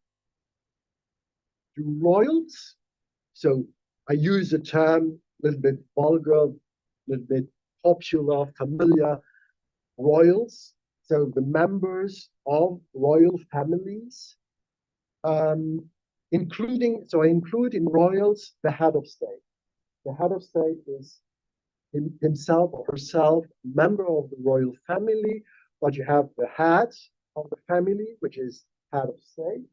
And then you have usually one's wife or a husband, we are very classic in Western. So marriage, there is supposed to be marriage, and the marriage is more marriage between two persons. And of course, classically, it's supposed to be a marriage. Monarchies are very old-fashioned, much more than private law for ordinary people, because the civil code is for all the peoples who are not members of the royal family. So private law can be much more modern already in a monarchy, but the private law for the royal family very often is much more conservative. Like, is it possible to adopt? Classically, no. Gay marriage, no. Not being married, no. You're supposed to get married because we need kids in a hereditary monarchy, and so on. So the second perspective is, do those royals have human rights? Are they humans? I say it as a legal scientist, because if it is a human, we would say, of course, it's a human being. And for us today, it is obvious, if we have a human being, of course, that human being, be it a royal, of course, they have human rights. They have all human rights as the other human beings. But that is a democratic view. It's not a conservative 19th century view of royal families. So that is a second perspective. And this is a very interesting field because it's an explosive field. You see it in the media, like, what is supposed to be the behavior, the private life behavior of a royal? Should it be special, like particular virtuous, or can it be ordinary? And I look from it from the perspective of law, not from the perspective of the media, of course. I'm not interested in the scandals as such. I'm interested in the legal treatment of such scandals. So that will be the true perspective of my talk. Just checking the time because. So first perspective is the power question. That is a traditional debate. It's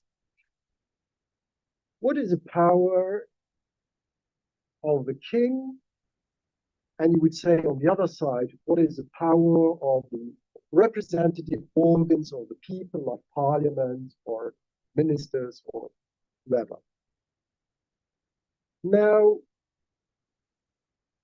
this field is still a very exciting field of research because the traditional kind of assumption that this thought is over, everything has been settled, kings do not have any power anymore. This assumption is to a certain extent, to a serious, substantial extent, this assumption is erroneous.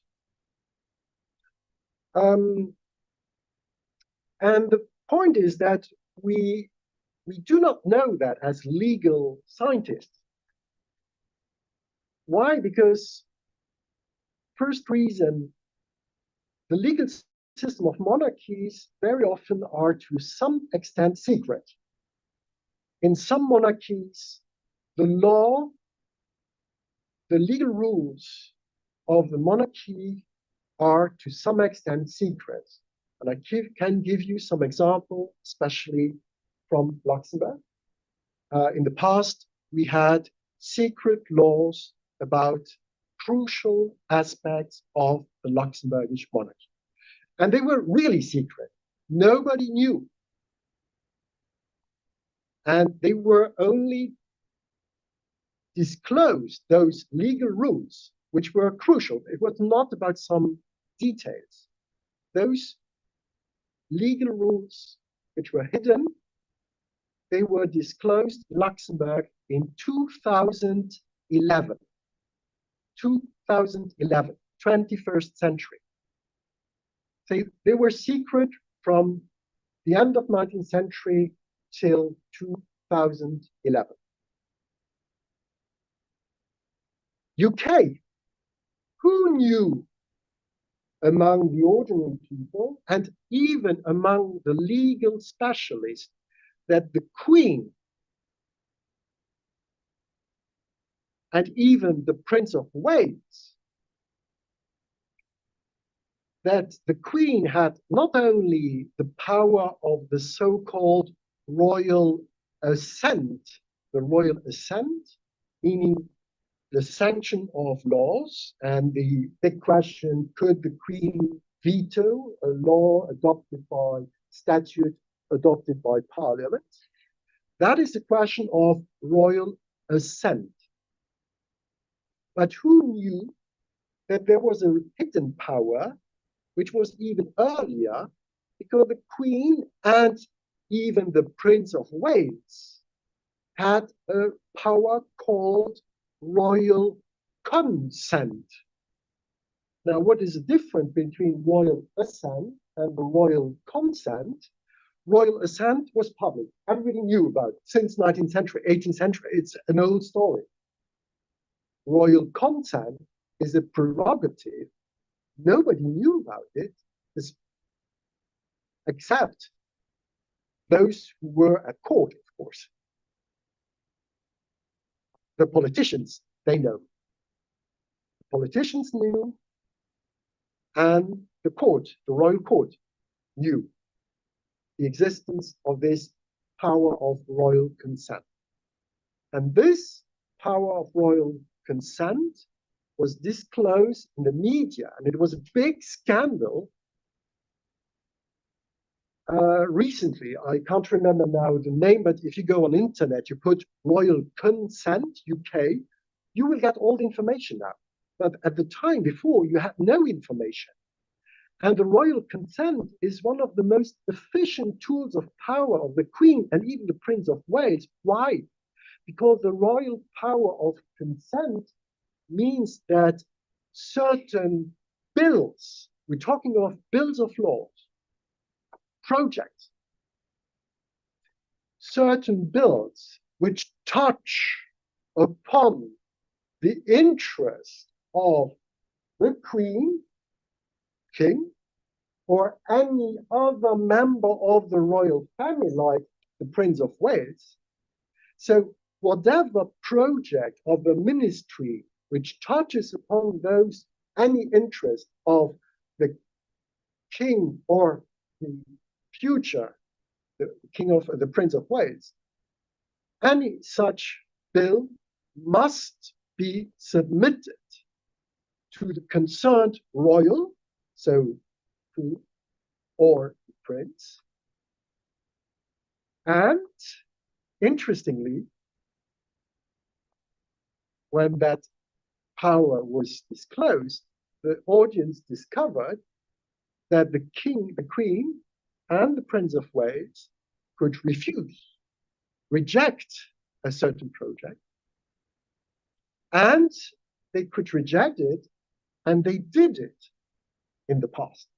They did it in the recent past, not in 19th century. So that was a hidden tool to influence the policy of the UK, not by vetoing at the end publicly a project which has been discussed and adopted in Parliament, where, of course, it's very difficult to veto such a text once it is discussed, once it is on the table. But it is, of course, much easier to veto what is simply a project. And the ministers are not allowed to tell the audience what is going on, because there is a traditional rule with discussions between the minister and the royal family, especially the king, the queen. Those discussions must remain secret, confidential. You see, this is something totally new, a new perspective on the power question. Now, this is just a first flavor to show you that we're talking about something which is serious. It's not just small detail. In the context of this first perspective, I will give you 3 series of information. First is the house laws. The second is the question of what are the powers of the king, the monarch, as head of state. And the third point is the accountability. If there's something new about accountability, because probably you will assume that, well, monarchs are never accountable. They are, as said in the Brazilian constitution,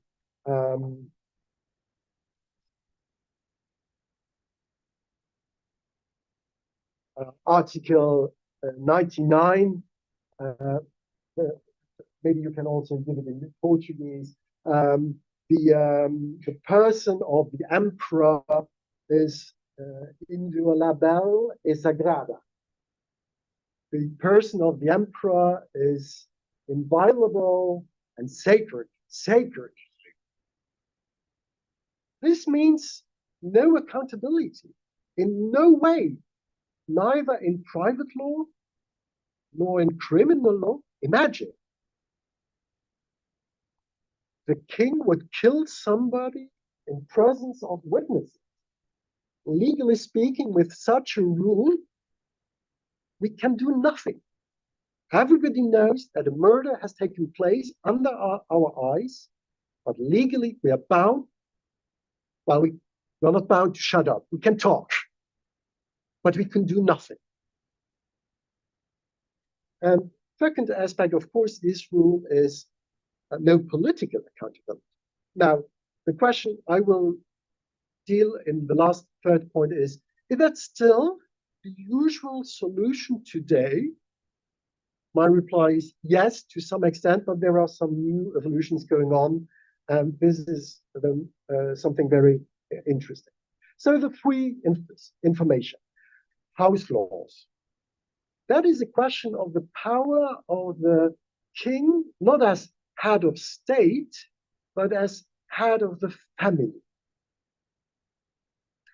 Now, this is also for us a special way to understand head of family. What does that mean? In civil code, in private law, ordinary, there is no head of family. There is, legally speaking, no family. It's not a subject. There is the father, the mother, the kids. They are 4 people, 5 people. They are individuals. The family is no legal subject. There is no fortune of the family. No, it's the fortune of the father, the mother, the kids, the uncle, and so on. But there is no fortune of the family. But here in the monarchy, we have a family. And this family has a power. And so, what is this power traditionally and even today? And what is this power about? Now, in the European discussion about monarchies, when we talk about house laws, now house laws, house means house in German, maison. I imagine in Portuguese must be casa. Yeah. So casa, it's not the building, it's a family. House is a synonym for family, and it's used for noble families. It's a house, the house of Habsburg, the house of Bourbon, and so on. Now, the house laws, which are also called in English, you can call it domestic laws. Another term which is used in the literature of the 19th century is internal rules. Now, I don't like that key term because it suggests, of course, that this is something which is decided upon internally in the family. Yeah, that's right. They decide inside. But it does concern not only the members of the family, sometimes it concerns the whole society. So it's not just internal matters. So I just call it the house law. And the house law is a legal source, a type of legal source, which very often is never mentioned in the comparative law literature when it comes to legal sources. You must be a specialist in monarchies in order to know, hey, there is a legal source nobody mentions in the comparative literature, which is house laws of royal families. And there is no house law in republics. The family of the president of a republic has no power to decide about republican house laws. That would be absurd, totally anti-democratic.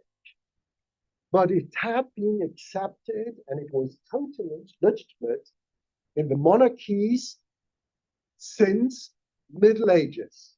We are going back to a system which was established in Germany, in the various German monarchies. And I insist on the fact that the origin is German. So that means that all families, all royal families, which have a German origin, they have house laws. So look at all the countries in the world which in the past had a German family. There were lots because the Germans exported lots of their princes to Eastern Europe, Romania, Bulgaria, and so on. I do not know whether Brazil, I do not know whether in Portugal there had been house laws.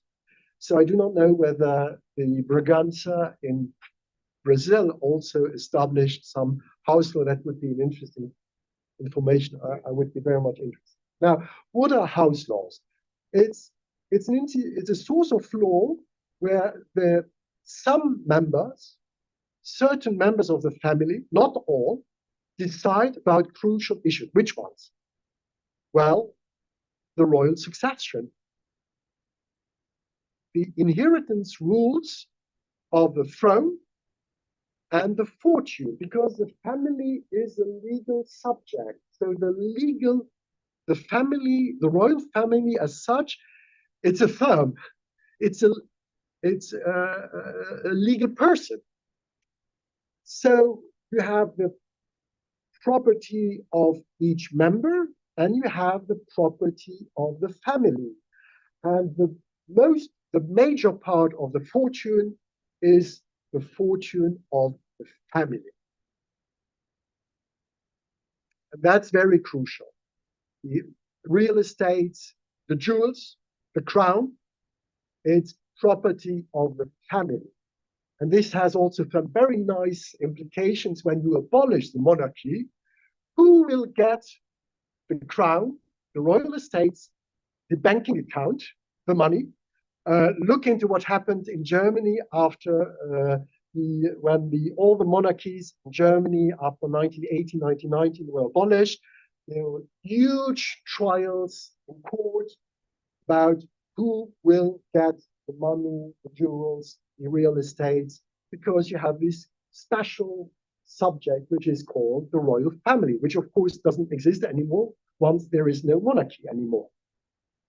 So the house laws talk about the royal accession to the throne, the inheritance of the fortune, the question of the hierarchy inside the family, because it's a very hierarchical family. So you have a head, and this head may decide about all major private questions of all the members. Like you're the son of the king, who is the head of the family. You are 30 years old. Can you decide freely? In the past, which person you want to marry, which job you want to do, where you want to live, how you want to raise your kids. Are they your kids? Can you decide about the education of your kids? No. In the system of the royal family, of the house laws, it's the head of the family, so the monarch, who decides also via those house laws on those questions of education, discipline. There are disciplinary rules. If you behave wrongly as a member of the royal family, you will get punished. You will get less money. You may be even, the worst scenario is you will be expelled from the royal family, so you cannot be an heir to the throne anymore. So question of marriage, private life, your work, education of your kids, where do you live, what are your friends? Can you go out with this or that person? Well, in the royal family in the past, definitely this was a matter of interest. Not only your interest was concerned, but it was the interest of the royal family which was touched, and the royal rules of the house laws gave some instruction about which person can meet, can go out, and which ones not.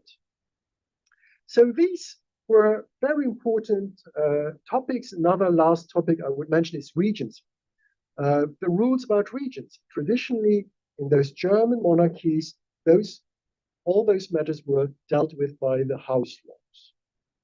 Now, who decided inside the family about those house laws? In the past, 19th century or even before, it was only the head of the family, so the monarch. Later, during 19th century, you had already inside the family a process of modernization, meaning that other very important members, only male, of course, have the right to participate. So there is a kind of council of the family, which is chaired by the head of the family, and this chair decides, and this chair in some system in the past was even a court of justice. Because if, as a member of the royal family, you behaved wrongly, you infringed those rules, you could be punished, and if you contested the punishment, the house law, if it foresaw some type of judicial review, it was a judicial review inside the family, not a judicial review by the state courts. It was internal matters. Now, is that still, and does this system still exist in some monarchies today?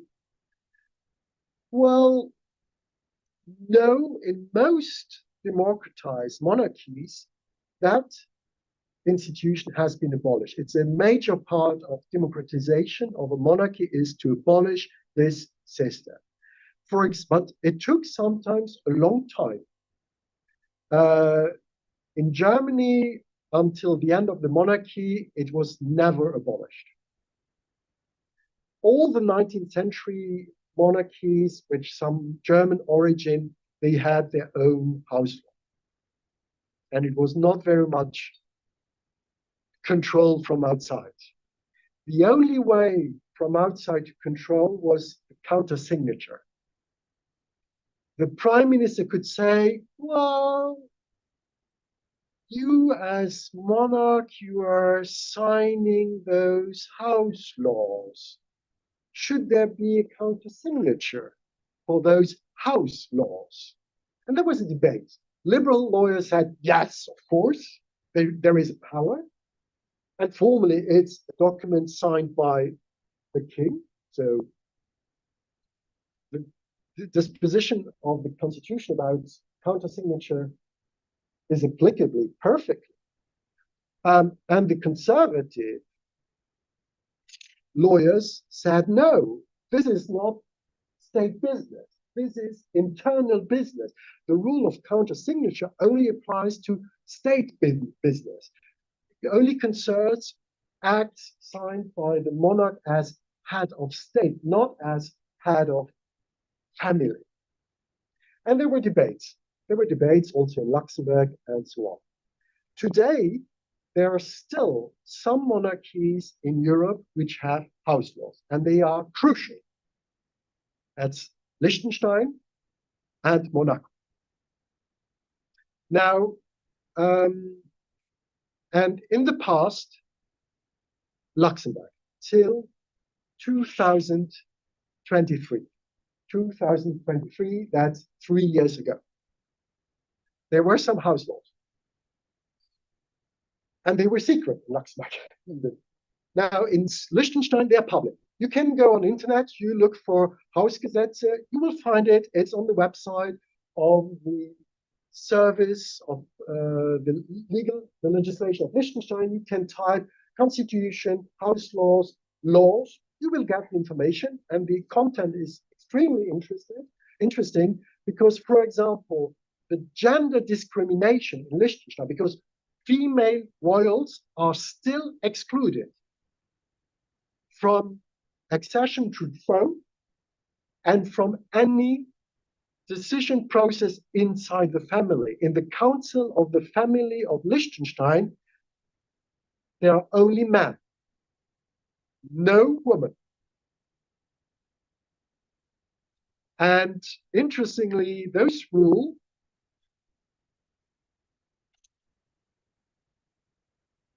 of marriage means you can decide who you marry. Another freedom for ordinary people is you want to have kids, or you maybe don't want to have kids. Yeah, but in a monarchy, can the rules allow you not to have children? What is the role of the woman in a monarchical system?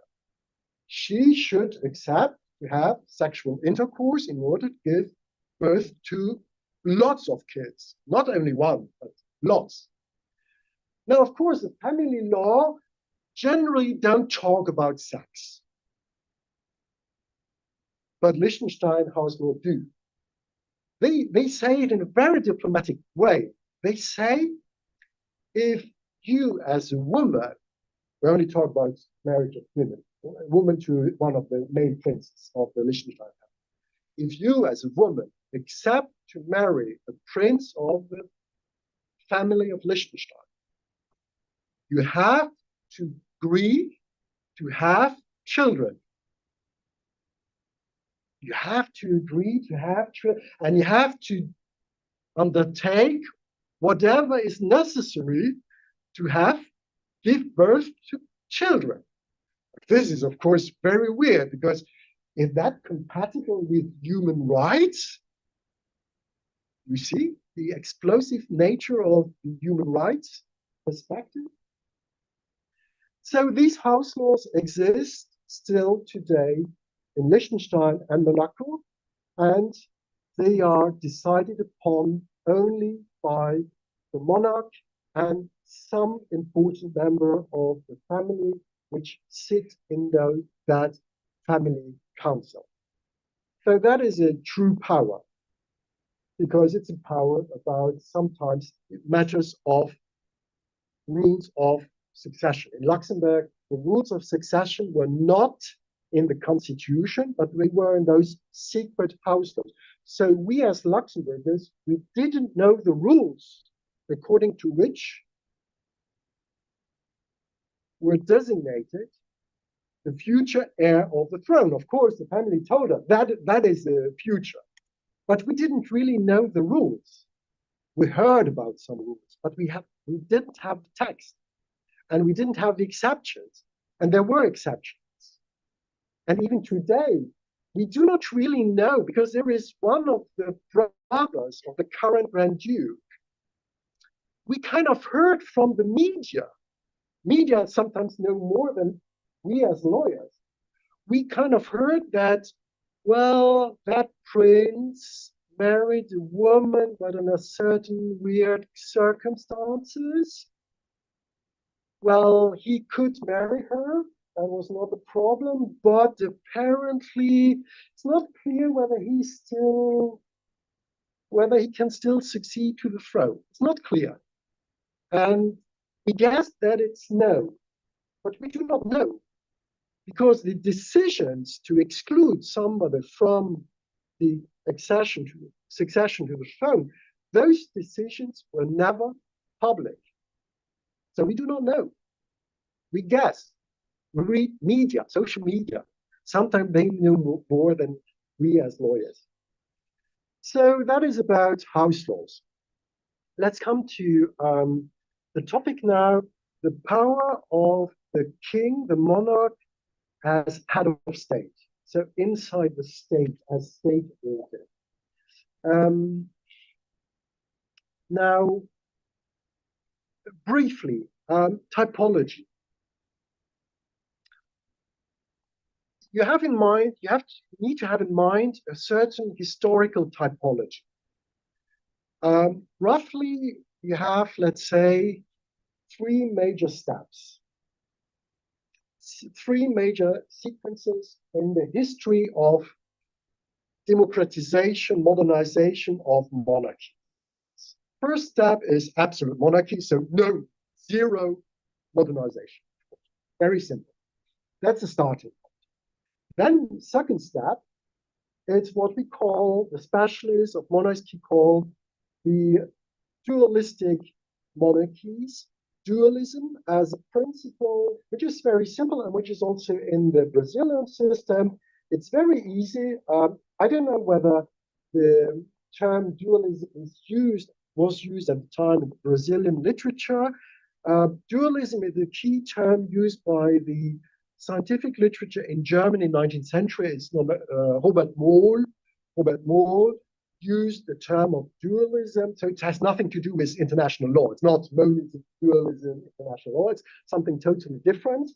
It's a question of what is the power of the king on the one side and parliament on the other. So two actors. Well, the traditional classic solution in 19th century monarchies is, well, they have the same power. So we have two actors, and in order to have a law, or to have a treaty, or to have an amendment of the constitution, so the major general norms of the system, you need the approval by both. So dualism. You need the approval by the king, sanction, and you need the approval by the parliament.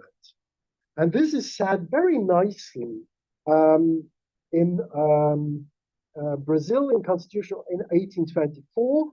Its Article 11 says the representative of the Brazilian nation, the plural, the representatives of the Brazilian nation, singular, are emperor and the General Assembly, Parliament. So here you have, that is the abstract definition of dualism. You need to have an approval of both. Both are free. Of course, Parliament is free to say yes or no. This is obvious, of course.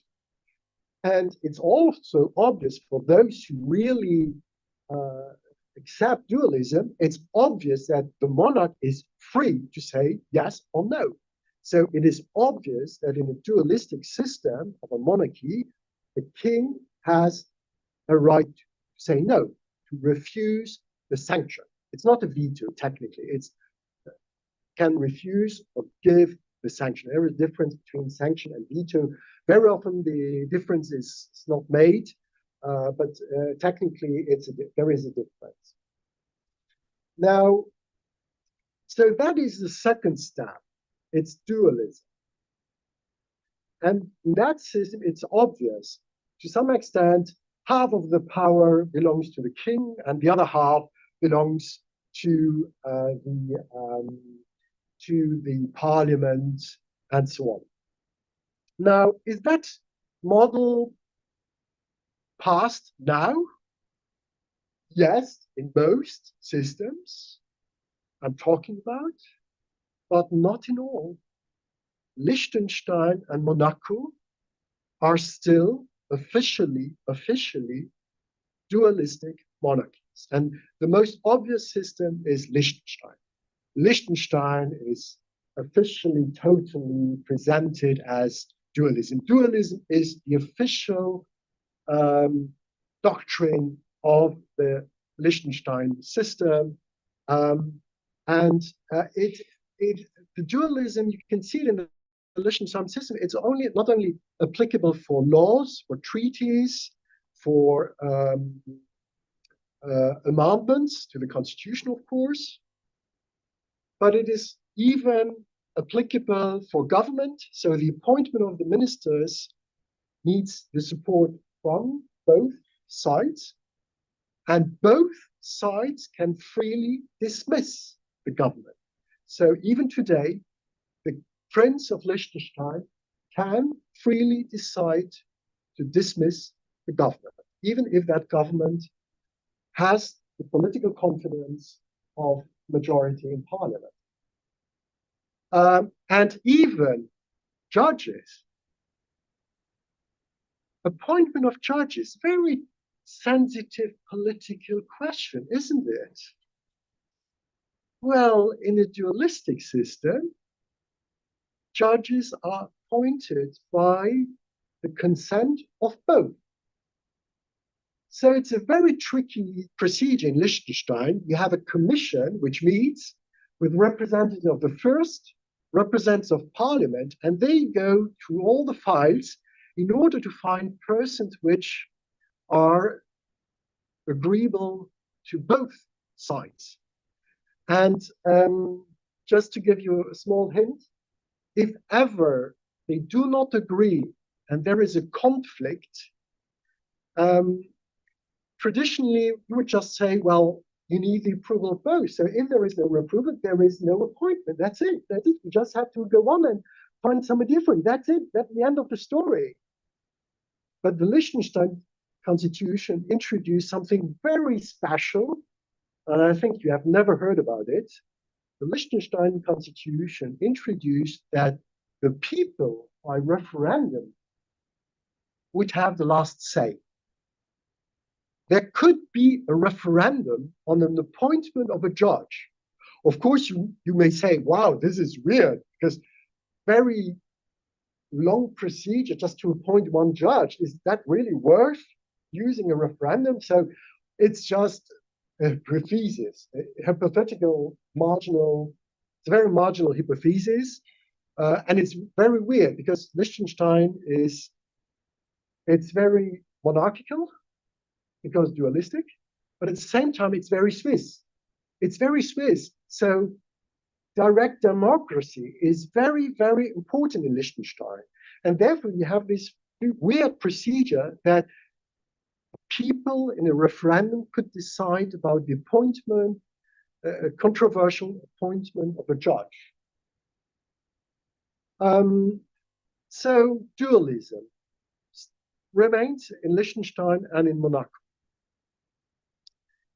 That is the second step historically. And then you have the third step. We imagine the last step, the end of the progress, the democratic monarchy, where monarchy is only an appearance, no power anymore. And there you have two subtypes. The Swedish model, as I explained already, and the other type, the two voices normativity solution. And the Swedish model is very simple. It was introduced in Sweden in 1974.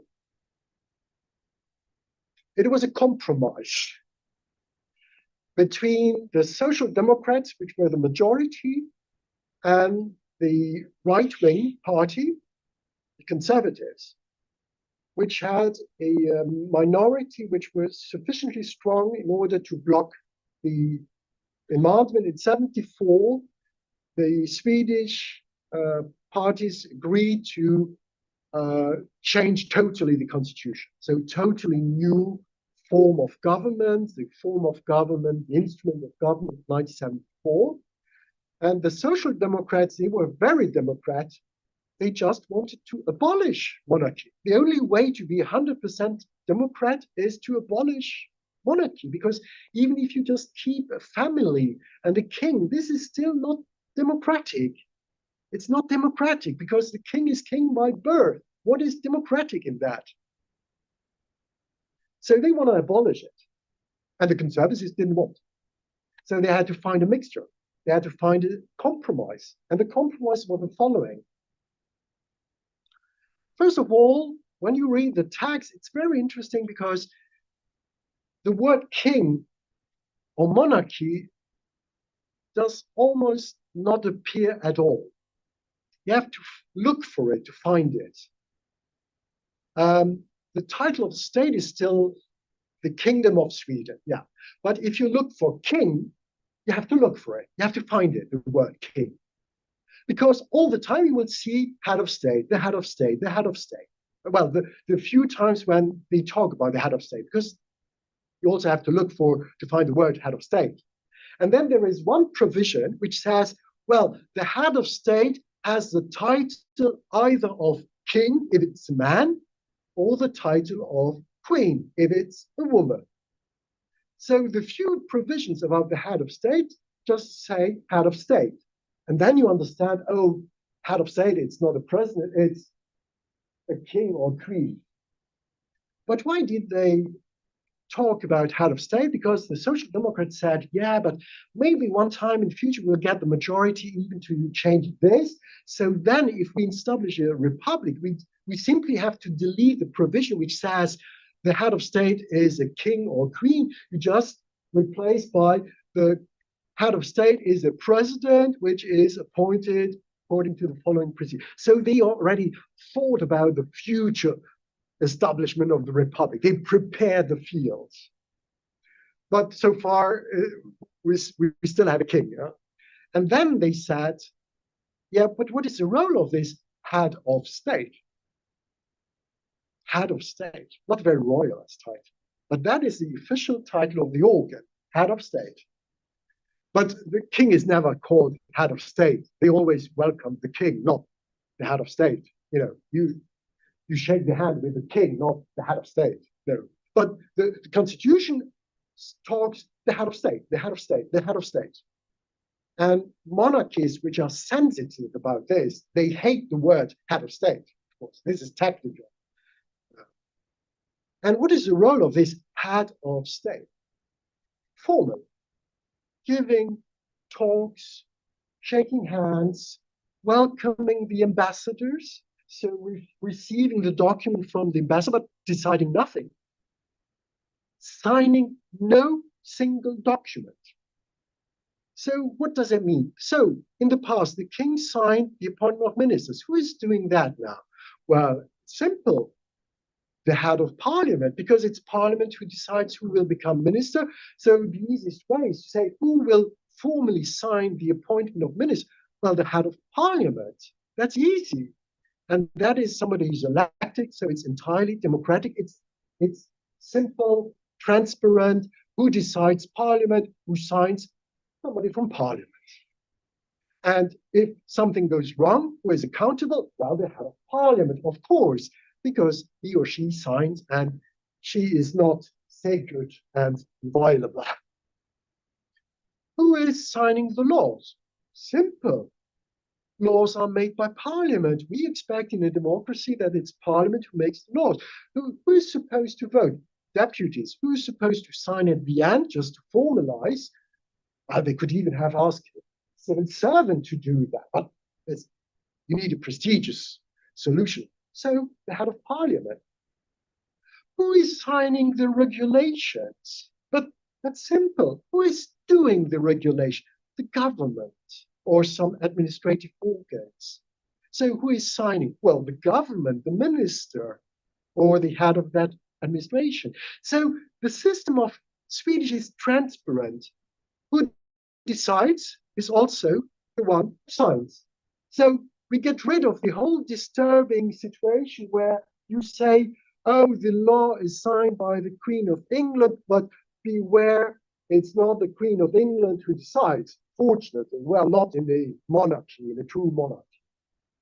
This solution, this tricky, complex solution of the two voices normativity, the Swedish get rid of it. They just get rid of it. So there will be never a problem in Sweden with, oh, the king has some conscience problem, he's against the project, he's not willing to sign it. Anyway, he has not to sign it, so he can talk about it. You could maybe express his opposition, that would be talk. But that's all. And what is the system in the other democratic monarchies, where you have the neutralization of the power of the monarchs? Well, you have the technical solution of the two voices normativity. So there I will just give some simple examples to show you how this system works and what are the shortcomings of the system, because there are shortcomings. And I will give you some concrete examples. The system is, you have a first voice, which is monarchical, which implements a monarchical system, a dualistic monarchical system, not absolute monarchy, but a dualistic system. This is the first series of rules, like who has the power to sign regulation, to make regulation? Well, of course, king. Who appoints judges? Well, of course, the king. Who appoints civil servants? Well, of course, the king. We're in a monarchy. Who appoints the soldiers, the officers, the head of the army? Of course, the king. Who appoints the heads of universities, the professors? Of course, the king. You can go on. Who signs the acts of parliament adopted in parliament? Of course, the king, because you need the approval by parliament and you need the signature, which shows the approval by the king. So you need, the only signature you have is the king who signs. That's the first series. And if you just read, and generally in monarchies, not in the Brazilian case. Brazilian text is somewhat very democratic. It's weird. It's not monarchy. Especially it's 1824. This is, to some extent, it's contradictory because you have the poder moderador, which is very powerful for the emperor, but at the same time, it starts with the nation, it starts with parliament. First chapter is about parliament, not about the king. In a traditional monarchical constitution, would start with the king, the king, the king, the king, and you would start reading the first articles, all the first articles, 21st, 31st articles would be either about human rights or the king, the king, the king, the king, the king, the king, the king, the king. The king has sovereignty, the king has executive power, the king gives sanction, the king appoints, the king decides about rule of regulation, the king proclaims the state of emergency. You would read those and you'd say, wow, this king, we are an absolute monarchy. And then you read second series, which kind of puts some water in the wine. There are some, you have to know, the king needs the approval of parliament for an act of parliament. So that's contradictory. And then, the king signs the regulation, the appointments, and so on, the proclamation of a state of emergency. Yes, but counter-signature. Well, counter-signature in all cases, some cases, in the majority of the cases. And here we have, of course, the Brazilian case is interesting because it's one of the first texts which starts to say, oh, we have to distinguish between the text, the acts which are signed only in the Brazilian text. It's very nicely said. Article 98 says I have a French translation, so I have to translate now into English. The poder moderador has the key, the chave, the key of the whole political organization, and is given, delegated by whom? Well, the nation, which seems to be above, which is weird. The nation is above parliament and the emperor, which is weird. So it's nation is, which apparently is sovereign, although it was people who gave the constitution. So Article 98 says the poder moderador is the chave of the whole total political organization and is given, delegated, in Portuguese, the text says privatimento. I don't know whether I pronounce it correctly. Now, the French tradition is not good. It says on private title. That sounds like, oh, he's a private person. No, it's not private. It's more, I understood privativamente, like exclusively. It's exclusively, because in Article 102, which is about executive power, there it said the emperor is the head of the power, the executive power, and the emperor exercised that power not exclusively, but with the pelos seus ministros de Estado. So here we have a difference between the acts which don't need countersignature and the acts which need a countersignature. And the countersignature, when it is needed, it's a condition of validity. So you need the agreement of two persons for a regulation, for example. You need the agreement of the emperor and of the minister. Now, could the minister refuse the agreement? Well, could, if he or she is in a power relation with the emperor. Of course, in the context of poder moderador, no countersignature, the king decides alone. The emperor decided alone. And this system also existed in 19th century monarchies like Prussia. There was no such explicit provision like in the case of Brazil, which is very explicit. In Prussia and in Japan, there is no provision at all about the exceptions to the rule of countersignature. And there were lots of exceptions in the case of Prussia and in the case of Japan in the past.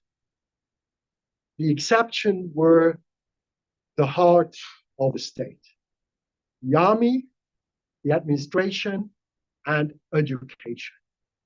Education of the society.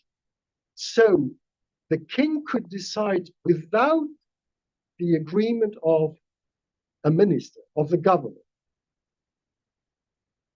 the major decisions with regard to army, with regard to administration, the structure of the organization as such, and specifically the education of the society, so the future of the country.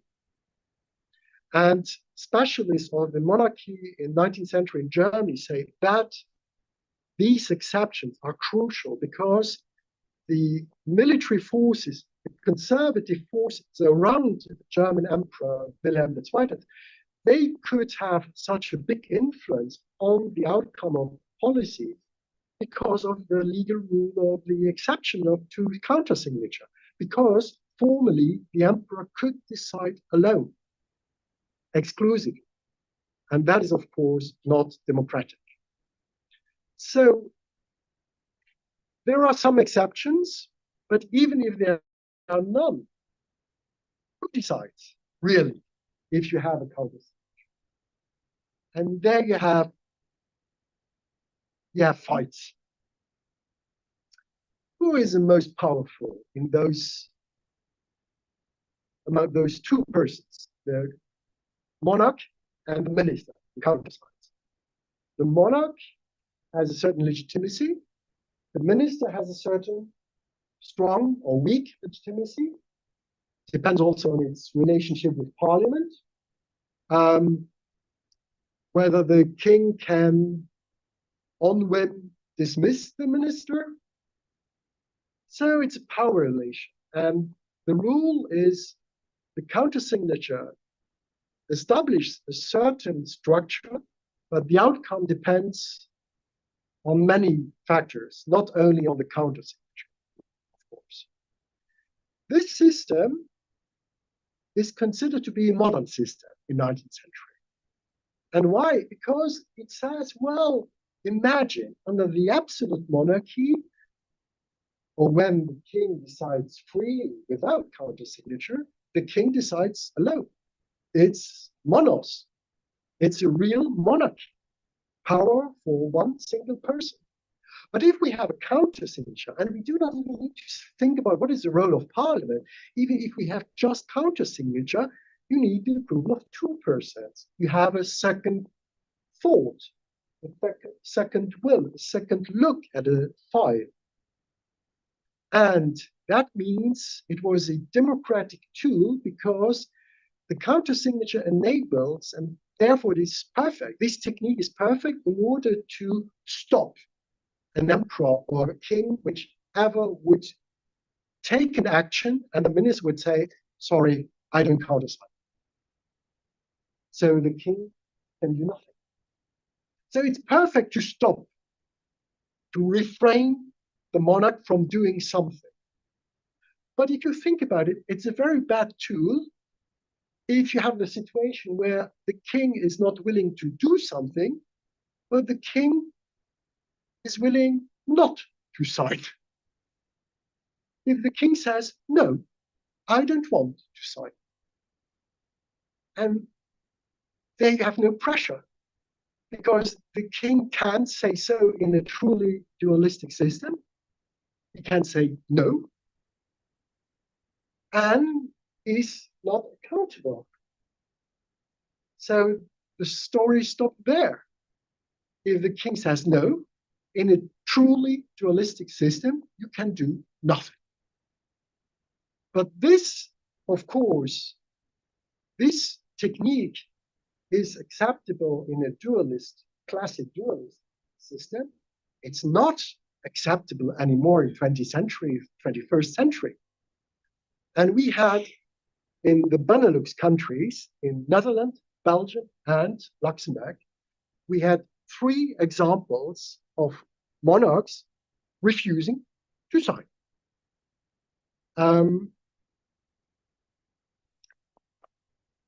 3 examples. I think that probably you do not know the 3.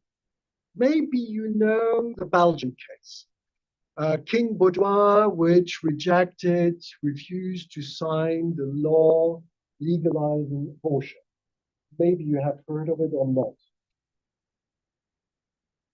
That's the most we know generally about recent cases of vetoes where a king in a modernized monarchy refused it. That's the case we more or less know. But there were more cases. There were at least three cases. There was one case in Netherlands, there was one case in Belgium, and there was a case in Luxembourg. Now, the 3 cases are interesting because in each case, they took place at various moments in the history, always after Second World War. So it's always after a period where we are supposed to be entirely democratic. Where the kings are supposed to be symbols. The case of the Netherlands was in the 70s. This is after 68. So in 72, the government wanted to shorten, to restrict the number of members of the royal family. This is a financial issue. The more members you have, the more you have to pay. Dutch people are very close to their money. So they wanted to reduce the size of the royal family in order to pay less. And the queen at the time, head of the family and head of the state, Juliana, she refused. She said no. no, not with me, not with me. And how was it possible? Because the government had prepared the draft. It was still secret. No published. The draft was not published because formally the government, according to the Dutch constitution at the time, and that was usual, who is entitled to propose a bill to parliament? The king, not the government. So the government needs the signature of the queen. You need the signature of the queen to propose a bill, and then you need the counter signature of the minister. Also, it's the minister who proposes, really, who prepared the whole draft, but the minister's just counter signing. And the Queen Juliana just said, oh no, I don't sign. I don't sign. And the government said, sorry, we are a democracy. This is not democratic. And she said no. She was a very tough woman. It's very known today, but at the time it was hidden. It was confidential because the government didn't say anything outside. So there were discussions going on with Juliana, and they tried to convince her, you have to sign, please sign. And she said no. And at the end, the government abandoned the project. The government abandoned the project because the government decided to not disclose the scandal. The government felt obliged not to disclose the secret discussions between the minister and the king, the queen. So they were very respectful of the rules, and the rules played in favor of the queen. And how did we discover later that she did say no, and that the government abandoned? Historians told Dutch people. Later, when historians had access to the archives of the government, they discovered in the archives of the government what happened 30 years before. She was very successful, you see? That's power. That's even more successful because it was undisclosed. She could be acclaimed as a totally democratic, neutral, impartial queen. Second case, Baudouin. Baudouin is much later, 1990s, beginning of 1990s. Now, this is a very complex case because at the time people knew some information but did not know everything. Today, we know much more. We more or less know apparently the whole story. What we know now is that Baudouin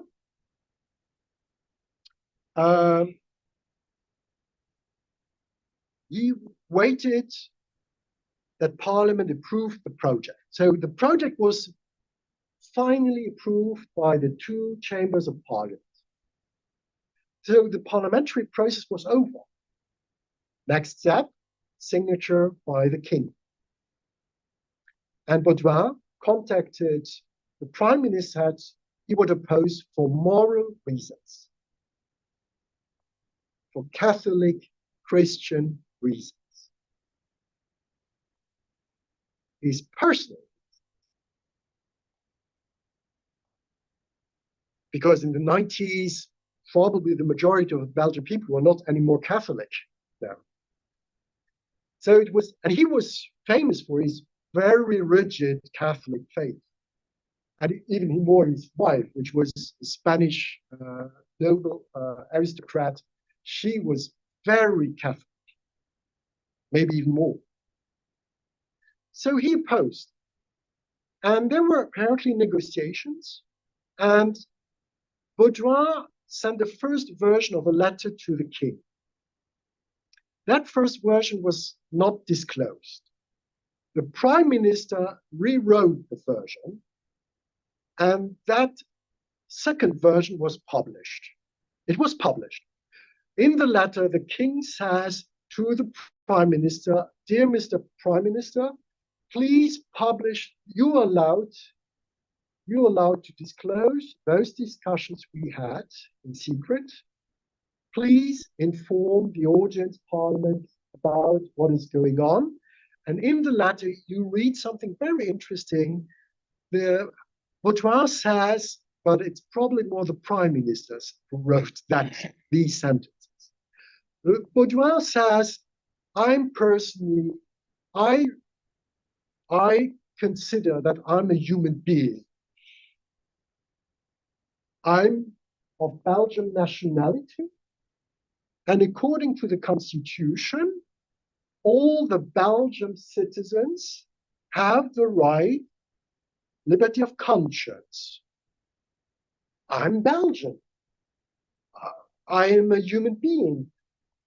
And he says, should I be the only Belgian citizen who has not the right to express his moral concerns about this law? So he required a human right, not in his capacity as private person, but in his capacity as state official. It's not a private matter. It's a matter of he's working as head of state here. He's doing his job as head of state. So he said, please find a solution which allows Parliament, which allows the law to be signed by somebody, to be published, and to become valid. I will not oppose the will of the majority. We are in a democracy. So this is a very special way of understanding a kind of veto. It's not a veto, because a veto normally, traditionally, is used to block a project, to stop it. And he wants to use a kind of right to, like a doctor who refuses to implement abortion, using his right of conscience. Somebody else can do, but not me. But there is no second king. There is a second doctor in a hospital generally, but there is no second king to sign. So the Belgian people got aware of this problem, and they generally accepted it. They found it normal that Bourgeois, as a human being, should be allowed to express his conscience and not to sign the law.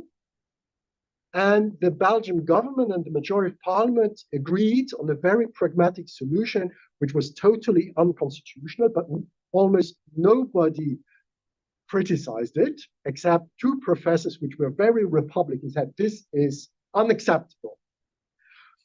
The government said, oh, we combine two provisions, and we say that if the king is unable to do his job, it's the government who replaces him. Yeah, sorry, but he's not unable to do his job. He's just unwilling to do his job. It's not unable. Sorry, he's not ill. He's not, captured by terrorists. So they misqualified totally the truth, the facts. They said he's unable, and everybody said, yeah, he's unable. Except those two professors say he is able, and we know he's not able. He's able. So please stop that. But the Belgian solution went through. So the law was signed by the government, published, entered into force. But the king had a very strong moral position in the debate. And of course, that was not innocent. It was politically not innocent, a very sensitive issue, of course. The third example, Luxembourg. Grand Duke Henry. Now, the relationship between the Belgian royal family and the Luxembourgish family are very close, very close. So the Grand Duke of Luxembourg knew, of course, I guess, I imagine, I hope he knew all the facts and information about the Belgian case. And he tried to redo it. But the problem is, our prime minister at the time was not willing to kind of find a Belgian solution. So Henry, and there were some differences with the Belgian case. To summarize, just Henry contacted the prime minister saying that he had strong moral Catholic concerns about a project draft which was being discussed in Parliament and whose support in Parliament was very weak. You know, it was one voice. It depended on one voice. So the fact that the Grand Duke was trying to express his concerns in an officially Catholic country with a officially Catholic majority in Parliament, you know, and that majority was willing more or less to accept that this project creating a right to euthanasia would be adopted. So the Catholic Party would accept that euthanasia would be implemented in Luxembourg. Hey, this is what's going on. What is this Catholic country, this Catholic Party? In that country, is that so-called Christian Social Party, is that Christian Social Party still Christian? Because the Catholic Church is totally opposed to euthanasia, and that was crystal clear for everybody at the time. So the Grand Duke expressed Catholic concerns which the Catholic Party did not express, or not express very efficiently. So his intervention was very sensitive. And he tried to put it like in the Belgium case. He tried to say, I don't want to oppose, I want that law be adopted, but without me. But the Prime Minister did not present things like that. The Prime Minister was Mr. Juncker. And Mr. Juncker was the only one who spoke about that, what was going on. He made a press release, and in a very weird language, kind of very mysterious language, he said, without saying, he said, I had some difficult discussions with the Grand Duke about this project. He has some concerns. And yes, it wasn't really clear, but between the lines, everybody understood he's opposing. He want to refuse the sanction of the law once it is adopted. And that was, of course, that provoked an outcry, because even the Catholic Party did not accept anymore that the Grand Duke would be more Catholic than the Christian Social Party, and that the Grand Duke would take a political influence on such a sensitive issue. So all the parties were opposed to the Grand Duke taking any political influence on that. So they changed the constitution, therefore, very quickly, in order to delete the power of sanctioning of the Grand Duke. And the Council of State in Luxembourg gave an interpretation of the new version of the provision, saying that now the Grand Duke is always obliged to sign, can never have some moral concerns or political concerns or any concerns and refuse. So it was now legally clear he had to sign. So these are the three examples where you can see that the technique of two voices normativity, where you give formally power to the monarch, and at the same time you try to take the substance of the decision from the monarch to another organ like parliament, like government, like judges. This technique where you have an appearance, the Grand Duke appears to be this the person who signs and who decides. But in reality, we have to consider that it's not the Grand Duke who decides, it's the government who decides, or it's Parliament who decides. This solution is a very complex one. And as I said, it works nice if you want to block the monarch. This solution doesn't work at all, or very complex way if the monarch is refusing to sign something and just wants to refuse, not wants to take some positive action.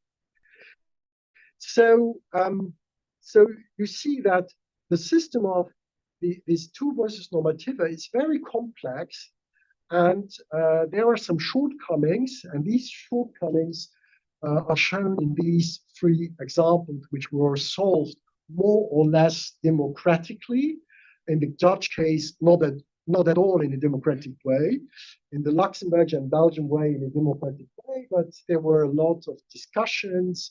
And in Luxembourg, 2008 triggered almost a social crisis in Luxembourg, because you have those who were in favor of the Grand Duke, and you had those who were in favor of the very controversial bill on euthanasia. So the matter was very controversial, and society was kind of splitting. And the Catholic Church also at some point intervened, taking the side of the Grand Duke. So it became very, very politically, very controversial. And fortunately, the solution was taken to change the constitution, and the Grand Duke later signed the act, but saying, I signed it without needing to approve it on the substance. I just formally signed it without proving it on the substance. Last point, and I will stop because time is running out. I seem very sorry. Accountability. Because now, of course, once you're aware, well, in some cases, the monarchs still have some power. And in a democracy, whoever has a power, discretion is supposed to be, at least in an ideal democratic system, is supposed to be accountable to the people or the representative of the people. Now, what is it about in the monarchy, in those democratized monarchies? The traditional solution, as already said, is still that most monarchies, the monarch is totally inviolable, sacred, so a total immunity, especially in criminal law and in constitutional law with regard to political confidence. There is no political confidence. There is no way to express a distrust against the monarch in classic monarchies. Now, this solution is, for example, in Luxembourg, in the new constitution in 23, this principle of immunity, of general immunity, is still maintained as a principle, but there are some exceptions. But the principle is still there. Although I said in the media, I said, hey, this is not acceptable. You know, our prime minister, which is probably one of the most powerful persons in our state, he is not immune. He is accountable. But the Grand Duke is not is immune. Why? Why should he be immune? Why should he be immunized against any criticism? And especially, just imagine, I always told the people, imagine, this is possible now, imagine the Grand Duke would commit a criminal offense with witnesses. Now, I don't have to give examples. You know, in Spain, there are lots of examples, members of royal family who committed some criminal offenses. I just gave a scholarly example. I always say, think about, this is of course only hypothesis, but think about our Grand Duke would kill his wife with lots of witnesses around. Legally speaking, we could do nothing. Is that acceptable in a democratic rule of law state? Of course not. Why do we keep it? And we have in Europe, we have Article 6 of the European Convention on Human Rights. Is that compatible with Article 6 of the European Convention? In Belgium, some constitutional lawyers now start to say it is not compatible with Article 6. So we have an issue. And in Belgium and Luxembourg, the treaty is above the constitution. So even if we still have the principle with regard to criminal law that the Grand Duke is immunized, we have, fortunately, Article 6. But we have to go to court with that. And we have to fight. If you want to have a trial against the king, we need to fight. We need to go to court in order to just implement something which is obvious. Hey, it's not acceptable. Principle of equality. Think about the victim. Think about the victim. The victim could not go to court. So that is a classic solution. Now there are some new solutions, two trends, two new trends, which are very interesting. Now there is a soft one, and there is a radical trend. Now the radical trend is Liechtenstein. As I said, Liechtenstein is really exciting case because on the one side, it's very monarchical, and it is in the same time very democratic, because it's a mixture of Swiss tradition of direct democracy, and the other side, a very strong monarchical tradition. So what happens?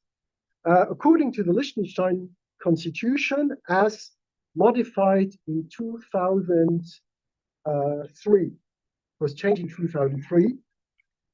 In 2003, the reform of the constitution strengthened the power of the monarch on the one side, but the monarch was aware, he was a very clever man, Hans Adam. He's still alive. He's still officially the Prince of Liechtenstein. Also, to some extent retired, but officially he's still the prince. And his son is just his representative, his lieutenant. So he's a very clever man, very businessman. He knows that if he wants to get more power, he knows he has to offer something to the people. He has to make a deal, to use a very familiar term, today language. And the deal was the following: you citizens, because it was a referendum, the reform was implemented via referendum. So he told the people, you give me more power, and I'm a good politician, because you know, I'm very rich, I'm a good businessman. He is. He's one of the richest men in Liechtenstein, and he's a very good businessman. So he said, yeah, he didn't say, but kind of, maybe I'm even better than your politicians, you know. So he said, I want to have more power. I'm not just a symbol, you know. But I understand we are in a democratic context. I accept to be accountable to whom? To you, more or less. So what is the solution foreseen in the Constitution of Liechtenstein? There are two accountabilities, two. The king can be, the Prince of Liechtenstein can be dismissed first by the family. The Council of Family of the princely family of Liechtenstein can meet in order to discuss whether it would be good to dismiss the current prince and to replace him by the next one. And there is a precedent in Austria, because in 1848, you know, everybody knows the Emperor of Austria after 1848, Franz Joseph, and his famous wife Sissi, of course, everybody knows. Yes, but normally Franz Joseph should have never been emperor, because he was not the firstborn. What happened in 1848? The imperial family of Austria, they got aware that there was a revolution in 1848 in Austria, and there was a risk for the monarchy. And the current incumbent of the throne was not really able to handle the situation. And if he renounced, the next one was neither able to handle. So they forced both to resign in order that Franz Josef got the throne. So there you had a precedent which was not foreseen in the constitution of Austria at the time. The family kind of pushed the incumbent to resign in order to put another one in place. And that solution is now officially in the constitution of Liechtenstein. The family, the council of the family can decide to force the resignation, can dismiss the acting prince. That's the first solution. That's totally internal. And then there is a second mechanism of accountability, and that is very amusing. It's very funny. Because it's a mixture of Switzerland and Austria. It's a mixture of Latin American recall, like Venezuela, and Austrian precedent of 1848. Now you say, what is a mixture of recall? In Spanish, you say recall. I don't remember more. So the recall, how can you mix the recall to referendum, whether the head of state, like in Venezuela, should be dismissed upon decision by the majority in the referendum, recall, like in lots of US states? How can you mix that with the Austrian precedent where it's the family who dismisses the head of state? Well, it's possible. They found a solution. So the solution is 1,500 citizens can trigger a referendum. So an initiative, we're very Swiss, it's very Swiss here. So it's the citizens who can trigger a kind of vote of no confidence against the prince. So once you have the signature of 1,500 signatures, there will be a referendum, compulsory referendum. Now, 1,500, it's not a lot, but you have to keep in mind, it's a very little teeny society where everybody knows everybody. So signing such an initiative, you have to be sure that you will still be accepted in your family. You know, you risk to be kind of stigmatized as a Republican. You know. But legally it's possible. 1,500. There will be a referendum. There will be a result, but this result is not legally binding. We are not in Venezuela. We are not in the US. We are in Liechtenstein. So it's a referendum with a result. This result, of course, if it's negative, meaning the prince is confirmed, he will be confirmed. But what happens if the majority of citizens votes a motion of no confidence in the prince? Well, the matter goes to whom? The family, the council of the family. And it's the council of family who decides what to do now. That is the mixture. So this is, of course, you see, very innovative. That's Liechtenstein. Liechtenstein is always very innovative. So you can see that is the radical solution. Vote of no confidence, even triggered by citizens or by the family. Now, the soft version of accountability. This soft version is actually, it's already in the Brazilian system. It was in the Brazilian system, but very marginal, very marginal. It was in Article 104. Because 104 of the Brazilian Constitution says, very teeny little rule, it's nothing very important. So I guess, therefore, nobody maybe remembers what is Article 104. It says the emperor cannot leave the country without the approval of parliament. This is kind of modernization of monarchy. A monarch in a monarchy is free to leave wherever he wants and whenever he wants. But in a kind of democratized monarchy, you need the approval by parliament. Yeah, but what happens if the emperor doesn't obey? Well, there is a simple rule which is said, well, in that case, we will consider that he has abdicated. But he hasn't, of course. But we are writing a fake narrative. We are inventing facts. We consider he has abdicated. And well, it's not the Brazilian solution. It's the English hypocritical solution of the famous English Revolution of 1689. What happened in 88?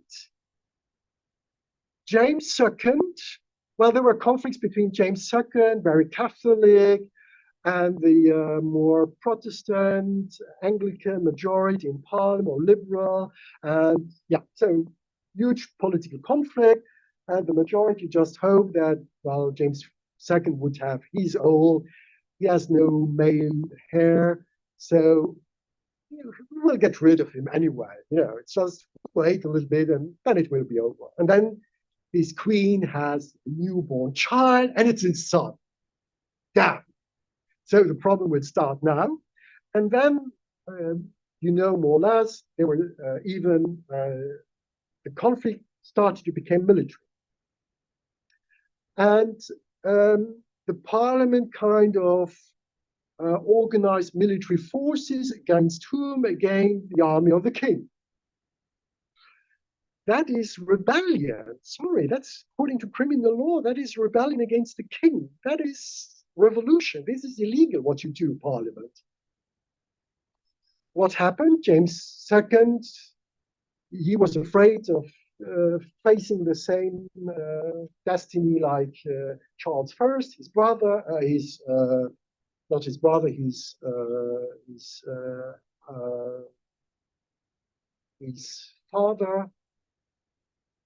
father, so he flew to France. Now, the majority in parliament, they won the war, but they wouldn't say, oh, we provoked a war against our king.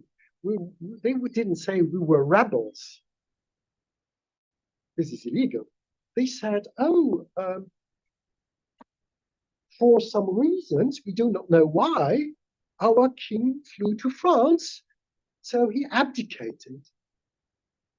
So they got rid of him by saying a certain type of action is considered as an implicit abdication, although the king did never abdicate. And the king still considered that he was the legal king, and his son considered that he was the legal heir to the throne, because there was no abdication according to the monarchies in England.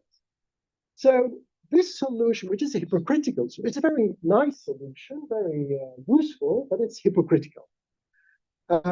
This is used here in Brazil, 1824. It was used also in France in the famous constitution of 1791, also for some marginal reason, I think also about traveling abroad, which going abroad is kind of treasure. You flee from the country, so you're a traitor. You want to rejoin all the opponents of France, which are in England and Germany. So if ever you go abroad to foreign country without our approval, you are considered to have resignated. And this solution is now implemented in some monarchies, in Sweden, Netherlands, and now in Luxembourg.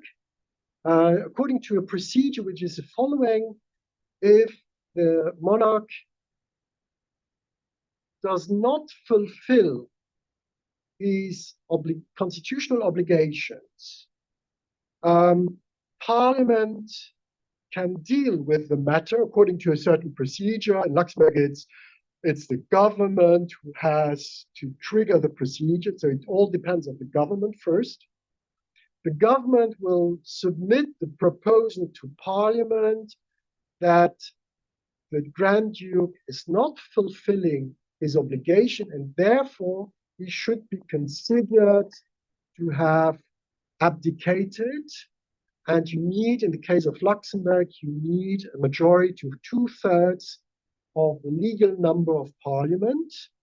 So it's quite a strong obstacle, but it's not a total impediment. And so we have a sort, this is an exception, it's a political accountability, which is an exception to the general principle of immunity, which is maintained in the Luxembourg Constitution. So you have the immunity, but you have the exception of this accountability. I stop now. I don't have the time, unfortunately, to talk to you about human rights, but if you wish, I can talk about it in other circumstances and informal discussions. But thanks very much for your attention, and very sorry to have been quite long in my presentation. Thanks very much. Obrigado.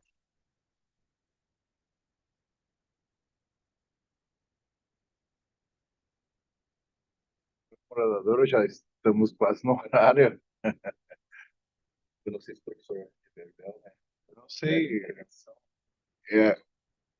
Eu não sei, é que pelo horário seria melhor a gente talvez finalizar e deixar, porque temos amanhã, depois da manhã, e principalmente que era importante ouvir o professor Luque, né?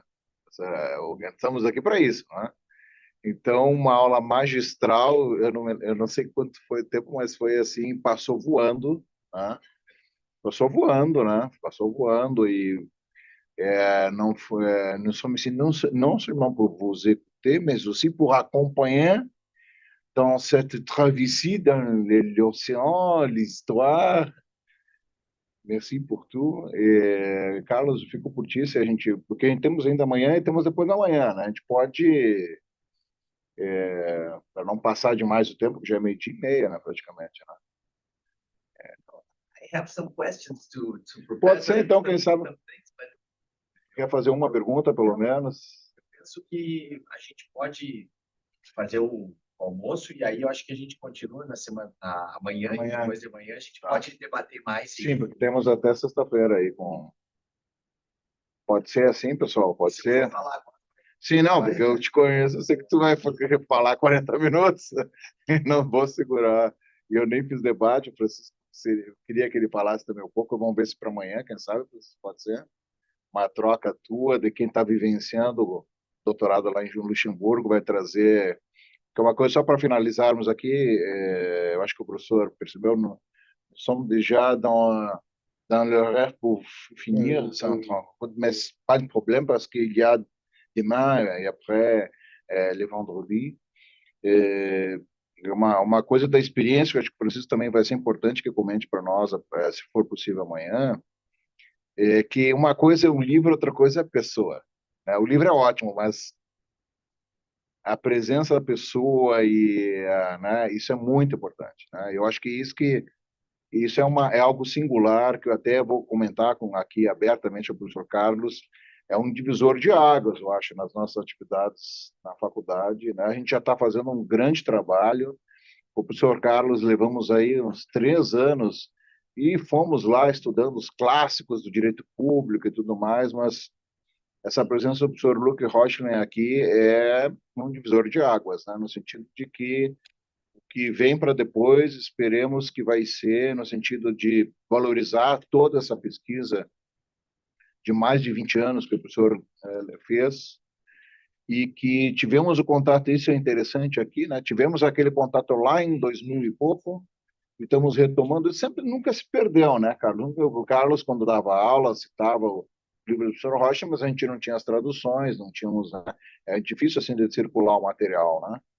E agora com essa presença do professor, com esses detalhes de quem tem o ponto de vista, que, vamos dizer assim, a gente vai explorar isso a partir de amanhã, que nós, como um país grande, país enorme, nós pensamos ao modelo do Montesquieu que nós temos que pensar nas grandes nações, né? Mas os pequenos países que tem que em que a gente expõe mais claramente, até sociologicamente, a questão do papel da função do Estado, né? É um olhar peculiar, um olhar diferente, que isso aqui tá ficando claro, né? Basta quem pôde acompanhar, quem pode depois revisar a gravação no YouTube, né? Vai poder, depois nós vamos ver os textos do professor, né? E traduzir, né?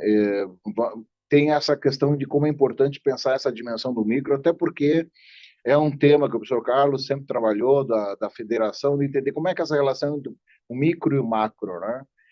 Dos estados autônomos, né, independentes, mas também aquelas estruturas internas nas grandes nações, né? Isso aí é uma coisa que nós temos que explorar, né? Mas eu acho que a gente vai fazer então a proposta. Quem está aqui, se quiser nos acompanhar, nós vamos, cada um tem a sua responsabilidade, né? Mas de, nós vamos todos ir ao mesmo local para almoçar, né, Carlos? Seria essa a ideia. E amanhã temos as nossas, o nosso horário. E, queres falar, Nair? E falar, eu vou passar desculpa ter cortado, Zanair, se tu quiseres, pode falar e combinar com o Maurício, né? Só que realmente agora eu acho que é melhor a gente terminar para continuar amanhã. E aí fica à vontade, por favor, para falar.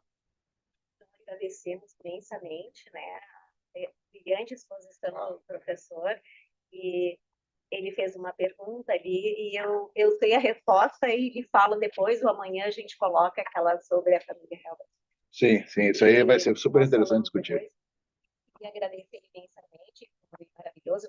É que nós temos uma pergunta pelo virtual, então a gente vai deixar para responder amanhã, só para quem fez a pergunta também que está conosco, e a gente vai providenciar que o professor possa responder a pergunta, então, amanhã, porque hoje estamos com o horário já encerrando, e amanhã nós teremos, então, a continuação desse seminário que começou hoje com a questão nacional e internacional, e amanhã passaremos para ver, então, como é a chefia de Estado nos sistemas regionais econômicos e no sistema de direitos humanos, em especial o sistema europeu. Então, esse debate continuará amanhã.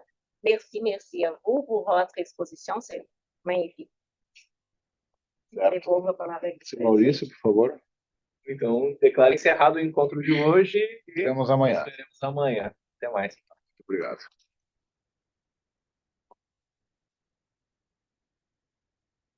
Tirar uma foto daí de tudo.